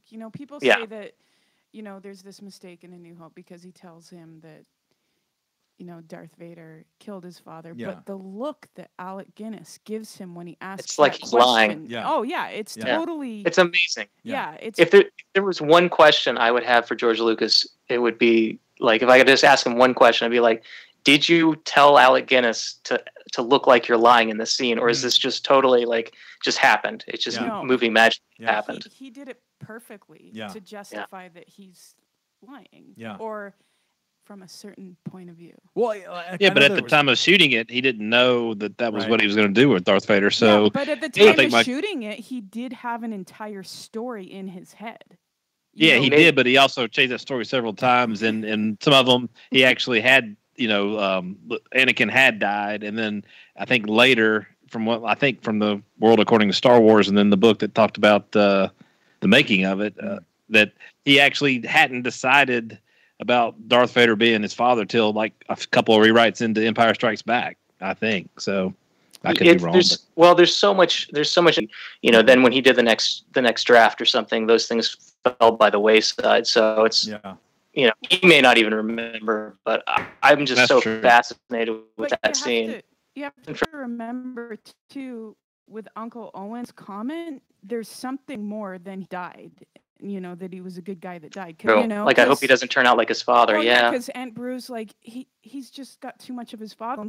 Like that's what I'm afraid. There's more to his father. Well, even Uncle Owen refers to him as crazy old wizard too. So was it in the comics? Someone jump in here, but I think was it in the comics or when they have this interaction with Obi-Wan? Brief interaction. But there's some in the comics for sure. Yeah. So you want to hear something interesting? I do. In the Ultimate Guide to Star Wars in the 90s, before prequels came out, I was doing. I was in this computer programming class in high school, and I made a Star Wars quiz, and I was using this Ultimate Guide, and it said that Uncle Owen, was Obi-Wan's brother. Mm-hmm. Yeah, that was actually in the Return of the Jedi novelization. Was it? Okay. Yeah, that's where that came from. Yeah, which is wild. That was something that was I don't even know how that was thrown in there, because it just seems like kind of a random thing to bring up. Yeah. Like, not only is Leia your sister, but your Uncle Owen, that guy's my brother, so we're related. Yeah. They had a story. Go ahead. In I'm sorry, they did have a story in From a Certain Point of View. and it was basically he brought him back, and then Owen didn't like Obi-Wan at all. It's like, we'll take care of him, but you don't come around anymore at all. And so they had he kind of had to watch from afar, and even helped them when there was some sort of raiders. Or a novel? So that was a short story. Yeah. It was a short story. It's a bundle of short stories. Okay. So they had a tense relationship, and at some point where they were being attacked by, I don't know if they were like underworld people or Tusken Raiders, but Obi-Wan shows up and helps, and Owen gets mad at him for helping, even though he does help and helps drive him off. But he's like, I told you don't come around here anymore. So they had a bad relationship according to that one. But that one itself, there's stories in that anthology that contradicts, so it's supposed to be canon, I guess, but they'll have stories that have the same character doing two different things that couldn't happen, the same that way. So it sort of contradicts itself in places, but I enjoyed it. It's a good read. Yeah, I heard it was really good. Yeah, the short stories, it's interesting. Some of them kind of fly sideways, but overall, I thought it was pretty interesting, pretty good. Do we want to see Joel Edgerton back? I just watched him in Red Sparrow. He's night. Who? He's really good. Joel, the guy who played Uncle Owen in the prequels. Yeah. He didn't have much to work with the prequels, but he's a great actor. Have you ever watched Warrior? No, I haven't. Oh yeah, the boxing movie. Well, MMA. MMA, boxing, and Walmart, Kmart, it's all the same, Carl. Okay, my bad. Yeah, the boxing movie, Devin. That's no, he was that movie. That movie is like, I don't know. It was like every minute there's like, oh, this is sad. And then they hit you with something else, and it's like, oh, it can't get any worse. And they hit you with something. I was crying at the end of that movie. It was like, I don't know. I'll tell you the Joel Edgerton movie that I thought was great was The Gift. If you guys haven't seen that. I've seen that. Yeah. He was creepy. Who does he play in that? He's the creepy dude. Yeah, he's the creepy dude. Wait, that's no. There's what's his? Not the what you talk about there's another one called The Gift. No. It's Jason Bateman and Joel Edgerton. Jason Bateman, the guy from Arrested Development. I know who Jason Bateman is. I'm trying to think if I'm thinking of the same movie. I'm thinking of The Giver. Okay. There's a different The Gift older movie too with like Katie Holmes and Greg what's his face and different people, Keanu Reeves, and so that's an old movie called The Gift, but I don't know if you were thinking of that one either. Yeah, this one came out in 2015. It's new. 2015. It's a thriller. It's really good. It's got a gut punch of an ending. Mm-hmm. It's pretty riveting. Yeah, it's a fun watch. And he actually directed it too. Edgerton actually directed it. Wow. Yeah. So it's I'd love to see him back. Pretty cool. Maybe Carl. Maybe Uncle Owen could do MMA. They got to lose the farm. You got to go in there. If you don't knock that guy out, you lose the farm. He's gonna take your farm. That'd be awesome. Yeah, and it's Rio Durant before Solo. Yes, he's got like the 6 arms. That would be amazing. That'd be great. They're doing a cage match above the pit of Carcoon. I love it.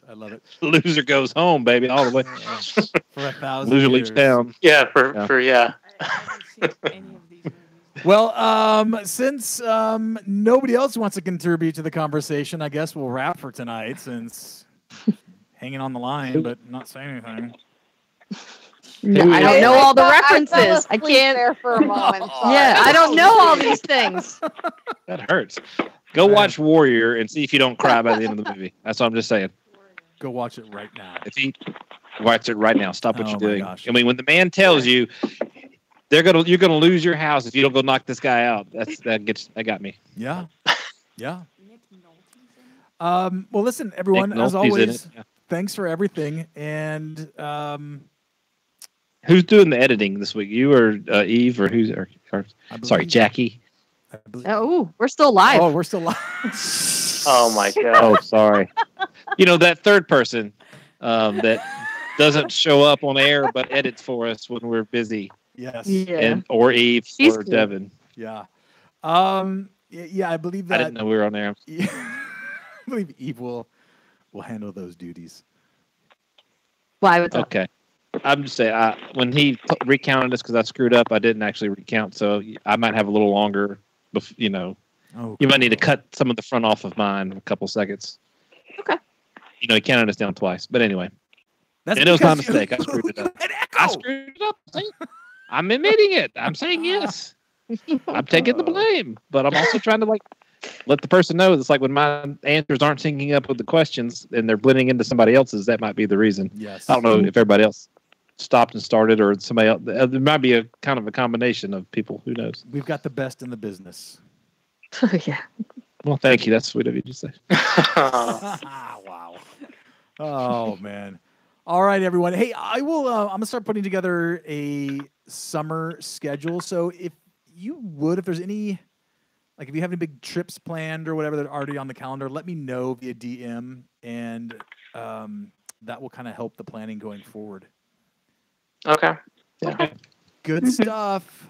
Hey, everyone, especially East Coast and Central Time Zone. Have a good night. You too. Thank you. Same. All right. Take it easy, guys. Great talking with you. Bye. Take care. Good night, everyone. Bye. Bye. Bye. Yeah, I'm scheduled for July 2nd and I won't be here. Is everybody gone? Yep. That's all she wrote. Every time I see that mug, I always think you have a Snow White mug, and then I'm like,